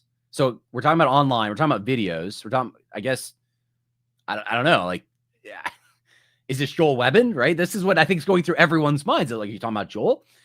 And I was, I have been told that this is not about Joel. I don't know what it's about then. That's part of the problem here. Like, who are we talking about here? We deny that it is possible to be a faithful Christian shepherd without identifying, naming, and fighting the wolves which prey on the flock. Okay, so let's do that, right? Like, let's identify, name, and fight the wolves. Who are we talking about? As such, pastors have a duty to confront and rebuke wickedness in all of its forms within their congregation. Sure. We affirm that as deeply unsettled times, there is a carnal. So there's wolves coming in. But we don't know names yet. It is deeply unsettled times. There's a carnal desire in fallen man to seek out a scapegoat for sin and social corruption. The sadistic urge seeks to expiate the guilt by laying the blame and punishment for all cultural ills on the identifiable groups. The victimized groups is often offered up to the masses as providing ostensible explanatory power for cultural decay. Okay, this is the scapegoat theory. This is what I told you about earlier, which all conspiracy theories must provide if they are to gain any traction. The Jews have often been the easiest targets for this kind of sinful and decrepit thinking. It's worth asking a question at this point. Why have the Jews so often been in this position? There's multiple explanations. I mean, some Christians would say, well, it's because they're God's chosen people, and because of that, they are targeted. Satan targets them. So that's one explanation that's out there. There's another explanation, and this is one that I think is probably that there's some merit to. I'll put it that way. Jewish people have in general been very successful, and they tend to rise to high levels in influential fields. Okay, this is not across the board. Like any people group, there's always your exceptions. There's always people in different, like for example, not far from me, there's a town that was basically taken over by Hasidic Jewish people, and they are the people who work there or live there. From what I understand, many of them are on welfare. They're not of the same. They're not operating in the same places that, let's say, secular Jewish people in New York City are operating. That tend to be in media and lawyers and these kinds of things. So there's even differences between Jewish communities in this, and oftentimes they don't like each other. Those groups don't like each other and so forth. But there is this emphasis upon study, success, achievement. There was a Jewish guy not long ago I was talking to, just basically said, look, my life was study. That's what I was just told. Like I didn't have the kind of fun that my friends who aren't Jewish talk about having in their childhood. I just didn't have it. I'm not saying all Jewish people don't have fun. Don't get me wrong. They do. But he said, like, I spent hours just doing reading and studying and trying to get into the best schools so I could be a doctor. And like, so when you have a society that's focused on these things, and they, IQ studies and that kind of thing show Jewish people tend to bat higher on these things. There's a successful element they have there. And then at the same time, couple that with two other things. The fact that most people have an in-group preference. Jewish people aren't an exception to that. Hasidic Jewish people have a preference for Hasidic Jewish people. Secular Jewish people are probably going to have somewhat of a preference for other secular Jewish people. And if not even anything else, the fact that they are different than the surrounding culture and do not share the Protestant values. This is why when you look at like industries, the pornography industry is usually the one that's used the most to exemplify this. But you see, if you look at like a history of like American pornographic industry, it is incredible, the disproportionate representation of Jewish people. You can say the same for Hollywood, of Jewish people, mostly secular Jewish people in these roles, right? So they rise to these influential positions. They're going to tend to hire people that think like them, that agree with them morally. And the third thing I would say is when they're not Christians and not Protestants, is like this Protestant, Anglo-Protestant country, they don't have the same value system. So that does present an issue. Well, it's for Roman Catholic countries too. That does present an issue when you have influential people who don't share your values, and they're in positions where they can change things. And so whether that's politics, law, media, right? So this is a dynamic that exists. Now, obviously, like, this isn't rigid. This isn't ideological. This isn't like, it's not like, I think the way they're framing it here, they say, what do they say? Uh, our rejection of anti-Semitism requires us to ignore or minimize the destructive impact that various God-hating individual Jews have had on human history. Okay, so there's individual Jews who have done things that are bad, right? But there's also a sense in which groups have tendencies. And so if the tendency of Jewish people, okay, I'm not saying across the board everyone, but the tendency is that they don't operate on a Christian value system. And I mean, I think it was Dennis Prager, right? It was like a year ago. I was talking about him. I was like, he's justifying pornography. What is this? Right. And he had to go on Charlie Kirk and try to explain himself and stuff. Like, a lot of that comes down to the fact he's not a Christian. And I think it came out in a discussion with like a bunch of Christians and Catholics and Eastern Orthodox and stuff. They were with Jordan Peterson, and he's saying, this is the Jewish view. And so when you have people who believe that, what does that mean for the morality of your society? We had the laws for a long time in the United States on the state and local level against pornography until recently. And if you study the history of it, then yeah, it comes down to one of the big elements that was significant in normalizing this were people who didn't have Protestant values gaining positions of influence, right?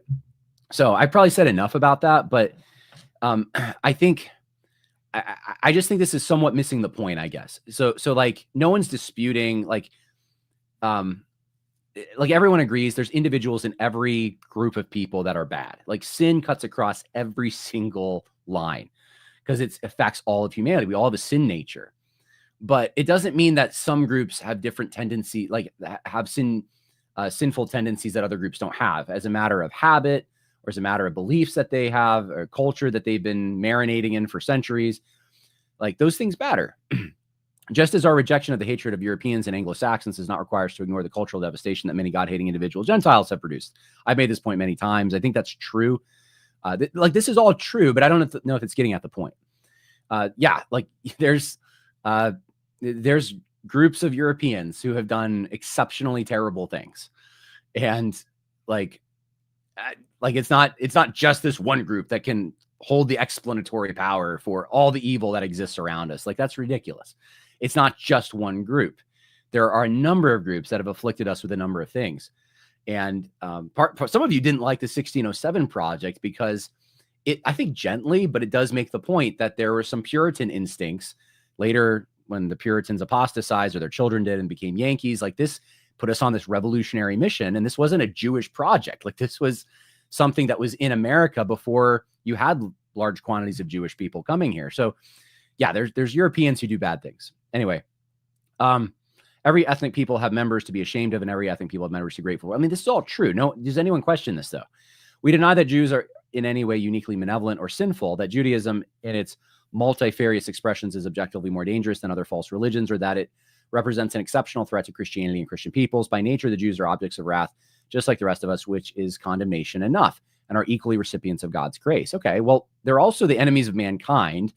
And when the scripture talks about the Jews in that sense, they're talking about the Jews who opposed Christianity. So religious Jews who oppose Christianity are in a position of denying the Messiah directly. And you can't really convince me, like, all religions, false religions, get you to the same destination. So like, on that level, I get it, but you can't convince me that like Roman Catholicism, which holds Jesus to be, God, they believe in the Trinity, that is somehow not superior to Jewish theological claims, especially Talmudic Judaism, which has terrible things to say about Christ. I mean, they mock him in the worst ways. And I mean, they hate Christ. And so like, I don't know if I buy this line. This is one of the things I saw that I was like, I don't know if I could like sign that. Like, there's some false religions that are more false. Like, they have more lies embedded within them than other. They're a little lie spoils the whole thing. Right. But like, more lies are worse. Like, cults are notorious for this because it's so hard to overcome someone who's in a cult, because they believe so many interwoven lies. It says that the world affairs, we deny that the world affairs are governed by conspiring Jews, or that there is a global Jewish conspiracy to corrupt and destroy Western society. Yeah, it's not like there's Jewish people in a room with cigars. And they're all saying, what do we do next? But the idea that so I think this can be like very organic. People, and there's non-Jews, I think, in this as well. Like, but Jewish people tend to be in finance. They tend to be in, like I said before, positions. They rise to the top of hierarchies in many societies. You could even read the history of like the Ottoman Empire, and you're like, this is a Muslim empire, and then read about like all the Jewish people who existed at the top of that government. And you're like, how is this possible? How did they get there? It's a natural thing for them to manage like that. They're managers. They're pretty good at it, to be honest with you. So anyway, if you say that there are these people that they make up 2% of the population, but they make up, I don't know, like a very large percentage of a very influential, let's say Hollywood. And then they tend to gravitate towards each other and hire each other and support each other's values and these kinds of things. What do you call that? I guess that's not a conspiracy, but there is like see, this is like the thing. Like I could agree with this statement, I think that, but at the same time, like it leaves me with a little bit of like unsettledness, because I do think that there are groups of people that when they achieve power, they tend to make decisions collectively. And that happens in the various industries. Like I live an hour and a half north of New York City. I think Italian people, when they came here in large numbers as immigrants in the 19th century into the early 20th century, they brought with them elements of the mob.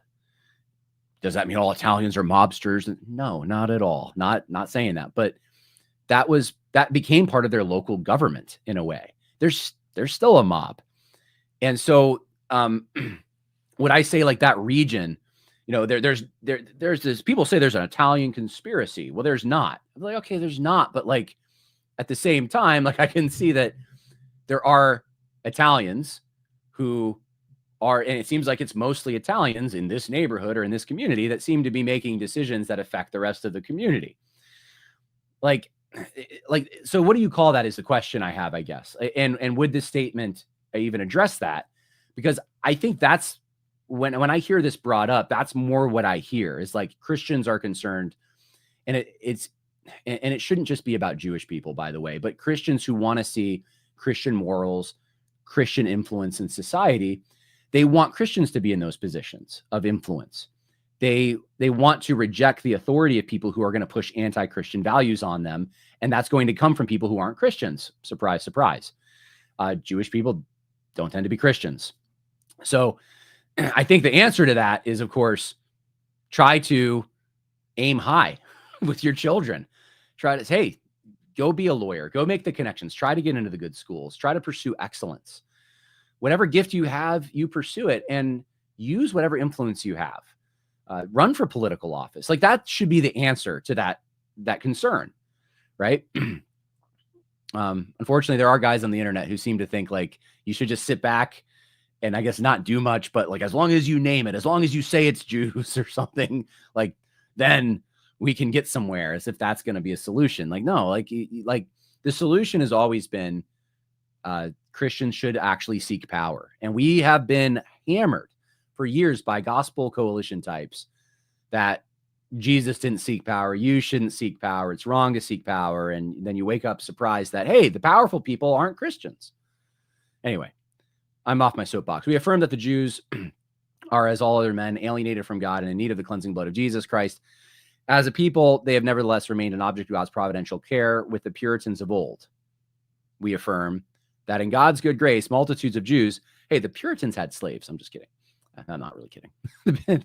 We affirm that in God's great good time, multitudes of Jews will come to faith in Christ and be added to the true commonwealth of Israel, inheriting the same blessings as Gentile believers. Hence, the cancerous and counterproductive sin of anti-Semitism has no place among God's people. I wish there was more of a definition here of anti-Semitism, what that, a hatred of Jewish people, if that's what we're talking about. But, anti-Semitism is thrown around today. Like the laws now that are being passed on the state level seem to target Christianity.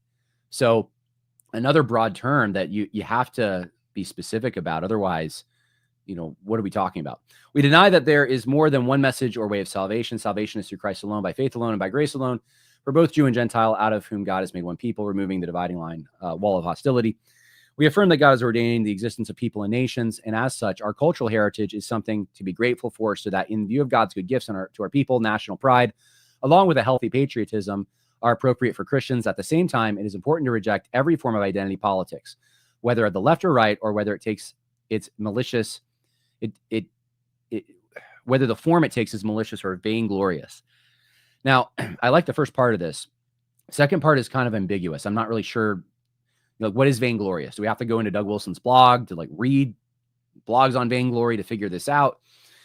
But I think this is probably an area that I do fundamentally have a disagreement. I actually, even though I've been expressing my disagreements throughout this whole thing, or what I would do different, that kind of thing, I agree with a lot of what's being said in this statement, I think. But this is one thing I think I solidly don't agree with. Like the other things that are being said, I think it should be phrased differently. I think it's maybe missing the mark, or it's an obvious thing, like who's saying that. But this right here, I think I disagree with. So I wrote a blog for American Reformer. You can go check it out, where I talk about the inescapability of identity politics. And if you're talking about identity politics from the left, what they're trying to do is build this coalition to take down the center, to take down decent, ordinary Americans. Like, all the minorities, everyone who's not like the majority of Americans will unite to take down the majority. It becomes a majority of minorities. And so it's a destructive endeavor that they're on. And that's why when you say identity politics, and that's what you mean, sure. But this is saying identity politics from the left or the right. So this is where I have a question. So what are we talking about? I know what identity politics from the left is, but identity politics from the right? So I'm a Christian, and I advocate for Christianity in the public sphere.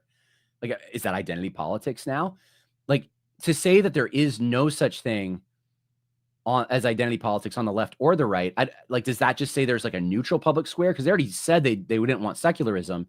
So I'm left wondering what this means, because I think Christians should have an identity in their Christianity that should be advocated for in the public sphere. And it's okay to say, as a Christian, I believe this and say this. So I may have an actual disagreement here. But okay, so we deny that the Church of Christ in its particular locale has any compulsory quotas or assigned ratios for ethnic mix. The makeup of any local church community will be dependent on many socio-cultural, lingual, and regional factors, and there's no requirement that any given congregation looks like the New Jerusalem. But we further deny that a Christian congregation has the right to arbitrarily exclude any person based on prejudice, malice, or bigotry towards their ethnic group.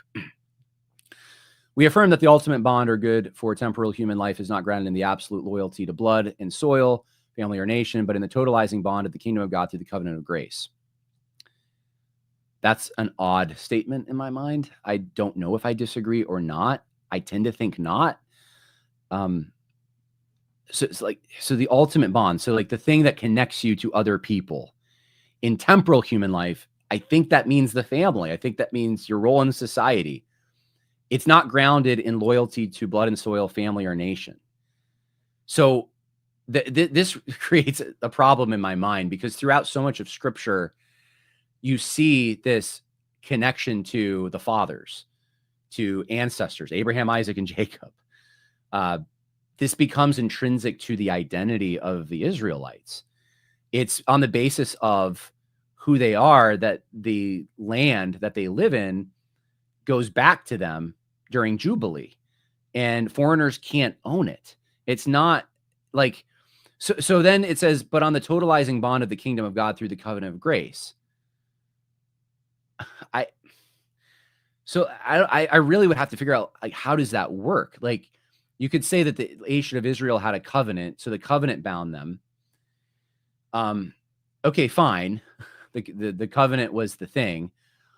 But everyone was part of the covenant by nature of the fact that they were born into it and circumcised without their it wasn't part of their choice. They were part of this body, this covenantal body that received blessings and certain like land and certain things. Now, there's a spiritual dimension that, of course, we read in Hebrews where, Abraham's looking for the nation, the spiritual kingdom and so forth.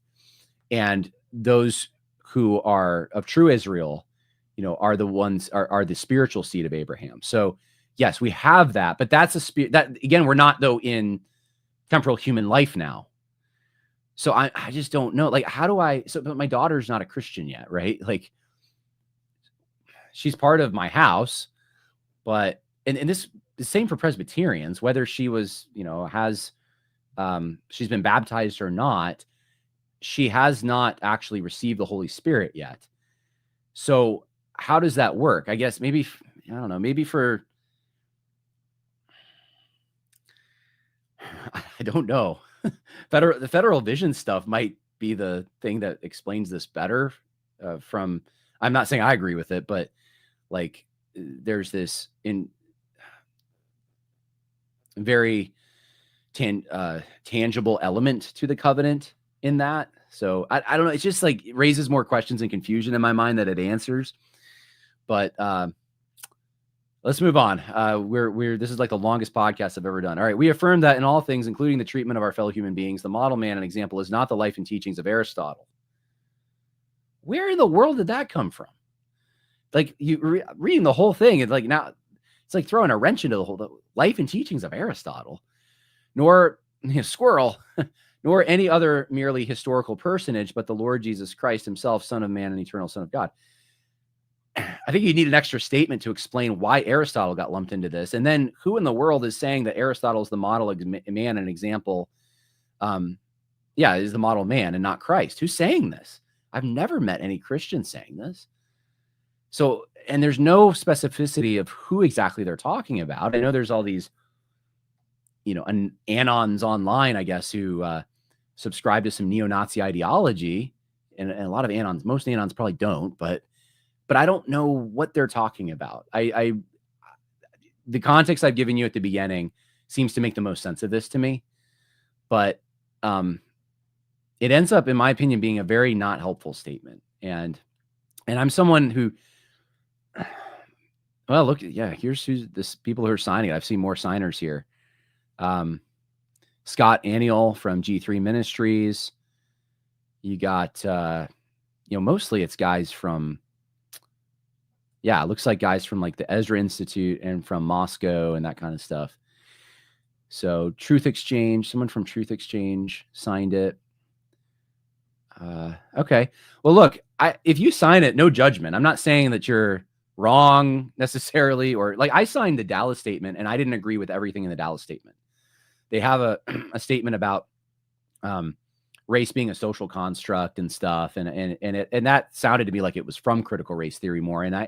But I was in general agreement with the statement, and I wanted to lend it support. So like I don't think that you have to necessarily agree with everything in the statement to sign it. And I even told Joseph Spurgeon when we were talking about it, I was like, hey, if you want to sign it, go ahead. I don't think I'm going to sign it, but hey, that's fine. But we've been streaming now for almost 2 hours, so I need to take questions, and then I probably need to go to bed here soon.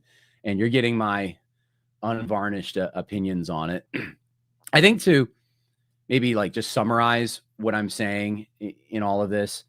I think because this thing with Joel Webbon and Tobias that's happening, this is in the middle of that whole thing. And I think because it doesn't seem to get to the heart of the issue, in my opinion, which Joseph Spurgeon and I talked about in the podcast, which is ideological thinking. It's just reductionism that I think is the problem. It doesn't really get into there. And because I think it's somewhat ambiguous, it's awkwardly worded, it seems like it's responding to a situation more than it is an issue. It's just not something I'm going to sign. Not at this point. I can't see myself doing it. I do think there's some things that people are legitimately trying to like I think some of the people who have signed this and probably who drafted it do have perhaps good motives. Some of them, maybe they don't know about this whole thing with Tobias and Joel, but I don't want to ascribe bad motives to people. I just think this was not in good taste. And I wish there had been an editor. I wish it would have been phrased differently. There's a lot of things I guess I wish, but let's take questions. Okay. We have a bunch of chats here. So I'm going to get to the ones that these guys have paid. So for $5, Real Starbucks says, lovingly chastising a brother does not mean throwing him to the pack of wolves. Per Winston Churchill, appeasing crocodiles just means you get eaten last. That's good. Winston Churchill was a believer in Neoter, huh? And then Brandon Rabbi says, the reason it is worded that way is that this declaration is not so much of a positive position statement as it is a denunciation of ideas that they do not agree with, and they are all in response to something. This is such a great point. And it's one of the things I know I've thought for a long time. It would be so great if we had a good position statement. In fact, I was thinking of writing one. Maybe I should, but I don't know if would I get the traction? I don't know. Joel Webbon might sign it at this point. Would that limit it's maybe Stephen Wolf would sign it. I don't know. But we need a statement on what is a nation. Like we really do. We need these questions are being asked right now, and no one seems to have good answers. There's a lot of reductionism. So yesterday, full disclosure, I just finished a 30-something page chapter on this question. So yeah, I get into the proposition nation. I talk about reductionism, whether it's the social justice type reductionism, that the egalitarian, no borders, globalist stuff that reduces it to this. It's an idea, it's a proposition, or the biological determinist stuff, which just reduces it to your DNA. Like I get into all of that. And I there's a lot of scripture in there. There's a lot of history in there. Maybe I could turn that into a statement. I don't know, but that's what we need. That's what I really love to see. That would be constructive. If you want to go against these guys, contradict what they're saying by showing the positive case from the Bible for what a nation is. I think that I'm really glad that you wrote that comment. I think that was great. All right. John Carter. I always love that name because I love, if you haven't seen the movie John Carter of Mars, you should see it. I know it was rated like terrible. The critics hated it, but it's such a good movie. Anyway, is there any biblical record of Jews being persecuted by Satan during periods of apostasy and idolatry? Oh, that's a great question. Or was that just punishment by the Lord who sent prophets to call them to repent and often killed them? This is a really good question. So Jewish people in general are not Christians. The nation state of Israel, not a Christian commonwealth, right? Most of the Jewish people there, not Christians. Because of that, they're not following their Messiah, right? They're not following the Lord of glory. They are denying their Messiah, and they shouldn't be doing that. So what position does that put them in? Does that put them in a position of receiving blessing or receiving judgment? So if there's judgment against them, where is that from? Is that from the Lord or is that from the devil, if those are the two options? It's a really good question to throw out there because, yeah, there are circles that will just kind of assume that it's always like the explanation for those things is it's always the devil. And maybe not. Maybe the Lord he chastens those whom he loves, right? And if he loves Jewish people, and if Jewish people aren't following him, could he be chastening them at times? That is possible. I think, by the way, I think that's a separate question from what are our interests as Americans in the Middle East. That's a separate question, in my opinion. But John Carter also says, and what will the master do to the servants who kill the master's son? They will be judged. Ironically, ambiguous for no quarter November. No. No, for those who don't know, Doug Wilson has this thing called No Quarter November, and he generally advertises it that he's not going to be ambiguous. He's not going to. He's just going to say the truth, right? Let it hang out there. So, John Carter, man, I appreciate your support. Doug told Joel that Moscow would cut him off if he recorded with Isker. You can bet that threat applies to any who don't sign this mess. Yeah, okay. I mean, I don't know about that, but. Yeah, Joel did. I asked Joel about that, by the way. I said, did Doug Wilson really say that? And I guess Doug Wilson even admitted online that he said something to that effect. I'll take a few more questions, And then we'll go from there. Billy Alred says, I noticed that Jacob Tanner already signed the declaration. Do you think if this matter doesn't resolve quickly, that there is a threat to unity in your movement? I just talked to Jacob Tanner not long ago, actually. And Jacob's helping me do the conference, actually. And we're on the same page as far as, like, I even told him, I asked him, I was like, so did you sign it? He said, yeah. I said, that's fine. You know, I don't have any problem with anyone who signed it because they signed it, by the way. Even though I think there's things I would disagree with or things I would quibble. Mostly it's quibbling about the phrasing of things because it's ambiguous. I don't think it gets to the heart of things and everything I just mentioned. So I don't really have a fight. I don't have a bone to pick with people who sign it. I do kind of have not a personal problem, but I do think it was strategically unwise to phrase it that way and put it out in this context. I don't have any problem with Jacob Tanner, though. And no, I think, is it the unity of, what movement are we talking about? Is there a rift going on between Doug Wilson, James White, Joe Boot? Those are the guys who shared Tobias's video, Tobias, and then Joel Webbon and the people who have defended Joel Webbon. I think so. I think that there does seem to be a reforming, which is one of the reasons I said, look, I would love to just host. It doesn't have to be me, but I'd love to just, hey, let's talk about it. I mean, I did the same thing with the G3 controversy, and it kind of went a similar way. So I don't know what to say anymore. It's like, maybe they view it. I don't want to get in their heads. I don't know what they're thinking, but like, I could see people maybe viewing that as a trap. Like, I'm not neutral ground. Like, I'm too close to Steven or Joel or whoever.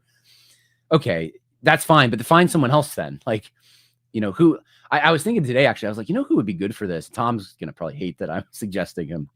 Tom Haskell. Tom Haskell would be a great, like, neutral territory, respected by both sides, I think. So that would be good to see that, but I don't see it happening. All right, we got to land the plane here. We've been going pretty long. Yeah, I think I'm going to end it there.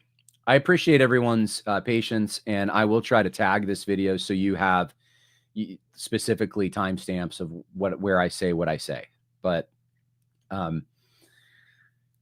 in closing, let's pray for the situation. I was reminded today of the way that we have one more super chat. So my closing monologue is coming. Statements like this are meant to draw lines, and will definitely be view signing this as a shibboleth. Yeah, I think you're right about that. Statements are meant for that. Yeah, will I be an anti-Semite if I don't sign?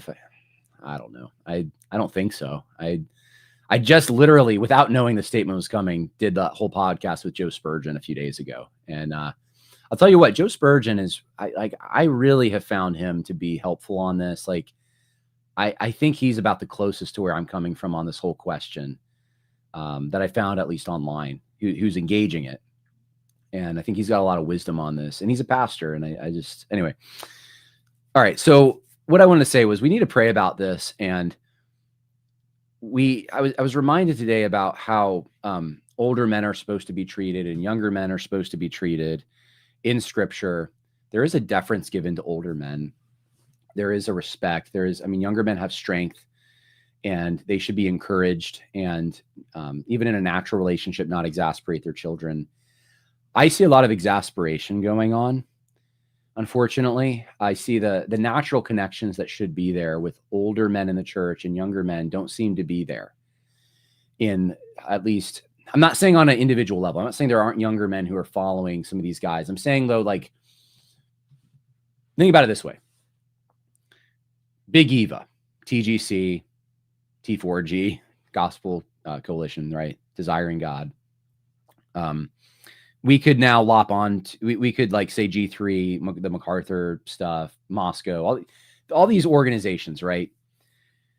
Crew, all the big ones. So I'm talking about not just like the Big Eva, typical Big Eva, but like also all these other big ministries in the evangelical world. They have their superstars, right? They have their celebrity figures, whether they want to call them that or not. And 10 years ago, I could have named for you a whole array of celebrity figures. 15 years ago, more. I mean, you had your Mark Driscolls and your Tim Kellers and David Platt and Matt Chandler, and the list just went on and on and on. Tullian Tavidian even, and there's all these guys who over time, like, they start disqualifying themselves. There's scandals.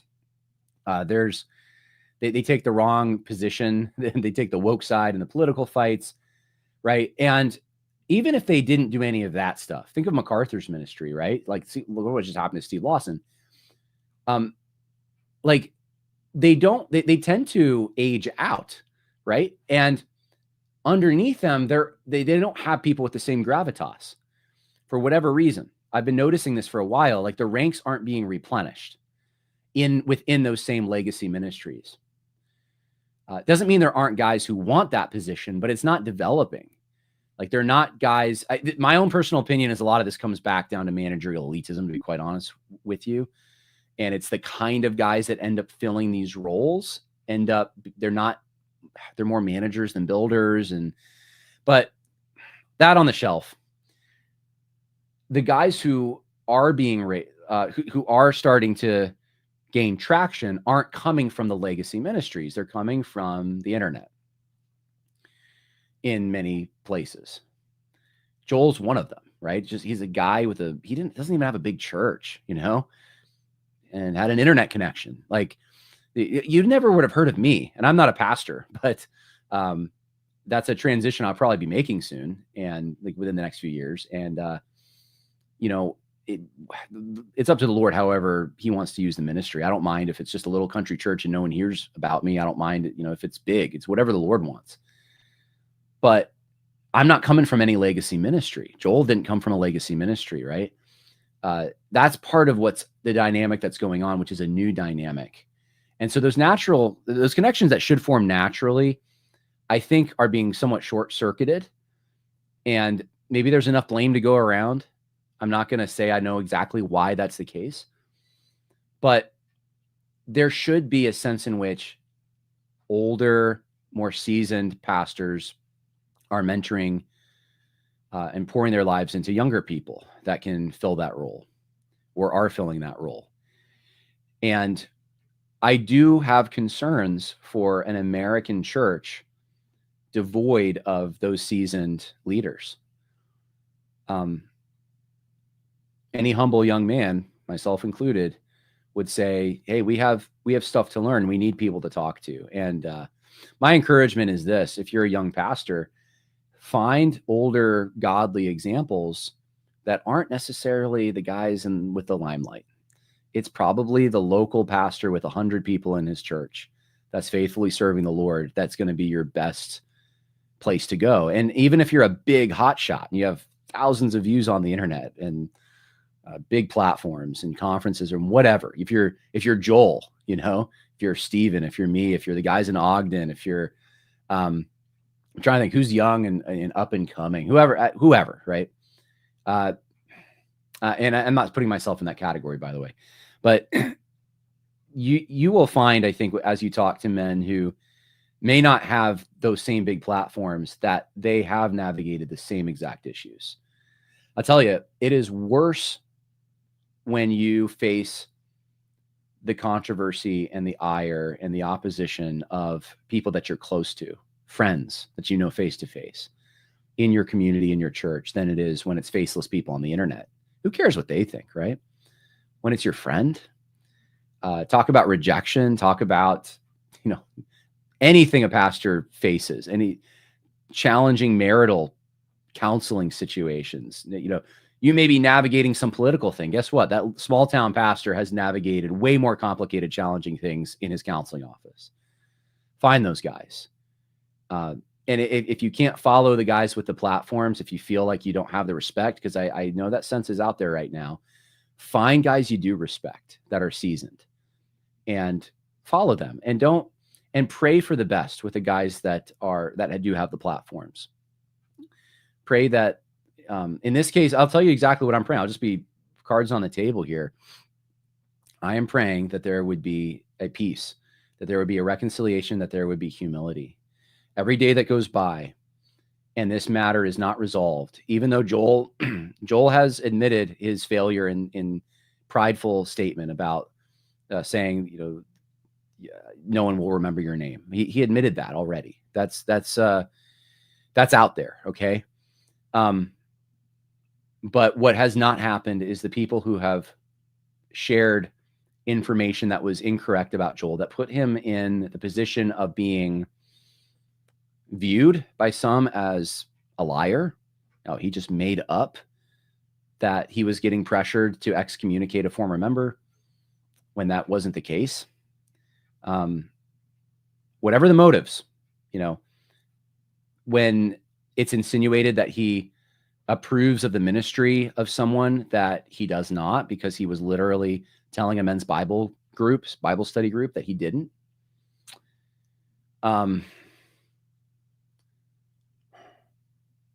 When it's insinuated that this gentleman in Joel's church, who apparently has what I think are incorrect views of the Holocaust, and but he rejects the sinful elements of Jew hatred and hatred of Jewish people, and lionizing Hitler and the evil things Hitler did and that kind of thing. When you have it insinuated that that's not the case, that this person does have this kind of hatred and that this was cultivated somehow at Joel's church, when there isn't evidence, there isn't direct evidence that happened, and this member of Joel's church has apparently been discipled by Joel out of some of these more sinful, these sinful views, and Joel's working with him. And this is what I picked up from my conversations. But the impression that's out there is that that's not the case, that Joel's not working with him in these ways. I think every day that goes by, it just becomes, the respect level lessens for me. If I would have shared that video, I'd make a statement that, man, it's simple to me. Joel, I'm really sorry that this was said about you. These things aren't true about you, or these things can't be proven about you. And maybe Pastor Riemenschneider had, he was, emotional about it, and he didn't remember exactly what was said in that meeting, and he misrepresented it. Okay. He doesn't have to have nefarious motives necessarily in this, but what he said did damage, and I apologize. Like that's really it. That's it. It really doesn't take much. You can even say, I apologize. I'm so sorry that damaged your reputation. Here's here's specifically the things that were said, that I shared them. And you can even say, I still have some concerns. I think you could have handled this better. Let me help you. Can I have a phone call with you? Can I talk about this? Or we have our disagreements, but we're still brothers, and we're still going to unify on the things we can unify. I don't know, but something that shows a move towards reconciliation, unity, and a desire to get along. And we must, I think, condemn evil ideologies at the same time, and not conflate these situations and these things and cast this wide net that goes after everyone. During the woke thing, there were guys I knew who were, a lot more woke guys than there were ever guys attracted to neo-Nazi ideology. That's for sure. And I knew them. I knew people who were. I went to the same class with some of them, right? How did I oppose it on this podcast? I opposed it on the level of, this is a theological problem. This is false gospel in many cases, adding works to the gospel. This is inaccurate. This is promoting lies. This is dangerous philosophy. And I went after leaders who were pushing it because they were false teachers. With, students, people didn't have authority and stuff. I was pretty, I remember talking to a friend of mine who was taken in by some of this. And look, it was just a normal conversation between friends, kicking it back and forth. And I'm not trying to toot my own horn here, but I'm just saying, whatever ideology someone's in, if it's a false ideology, we should be patient with all men, right? It's simple. Scripture is pretty simple. What do? You encourage the faint-hearted, you help the weak, but you also admonish the unruly. But with everyone, you're patient. So we need patience. We need to identify those who are actually unruly and not just those who, are not those who are weak. We don't want to mistake those things. And I do get concerned sometimes those things can be mistaken. So, that's it for the podcast. I'm so tired. It's definitely a stream of consciousness here. Well, I appreciate everyone who came into the chat today. God bless. If you have any concerns that you weren't able to get across, I will always respond on Patreon. That is my guarantee to you. And my Patreon still is patreon.com/worldview conversation, ironically. Because I was just saying the other day, I don't really use the term worldview much anymore. But it's not an evil term, by the way. There's a benign use of it, but it is still patreon.com worldview conversation. That's one way. You can definitely message me on Facebook or X or these other places, but I may not be able to get back to you just because of the volume of people that are contacting me. But I love you all. The Lord Jesus Christ is still at work. His church is still being built. He doesn't need us to do it. I am replaceable. You are even replaceable as far as God can get his kingdom work done without you. But guess what? He wants you to be part of it. And whatever form that takes, and it may be sitting in the nursery on Sunday or cleaning the church, as I will be doing next week. There's all kinds of forms this takes, but each of you is important before God, and each of you has a role and has good works that he's prepared beforehand, and he's not abandoning his church. And I know some of you are you're nervous about these fractures and stuff, and I just want to encourage you, God hasn't gone anywhere. Holy Spirit is still unifying his church. Just because some guys can't seem to get along, and whatever the inhibitions are, whether there's pride or whether it's actual disagreements, whether I don't know exactly what's all going on behind the scenes and what conversations are taking place, but it's not going to stop the Lord's kingdom. And you just need to continue to be faithful. Pray for reconciliation and find those. I know I've said this for years, but find those great pastors in your local communities if you can. I often find they are some of the big gems out there are not the people that are in the limelight. They're not people like me. They're your regular, not that I'm not regular, but they're your ordinary guys that just faithfully love their wives and kids. So, or husbands and kids, as the case is. All right. Good night. We're done. Bye.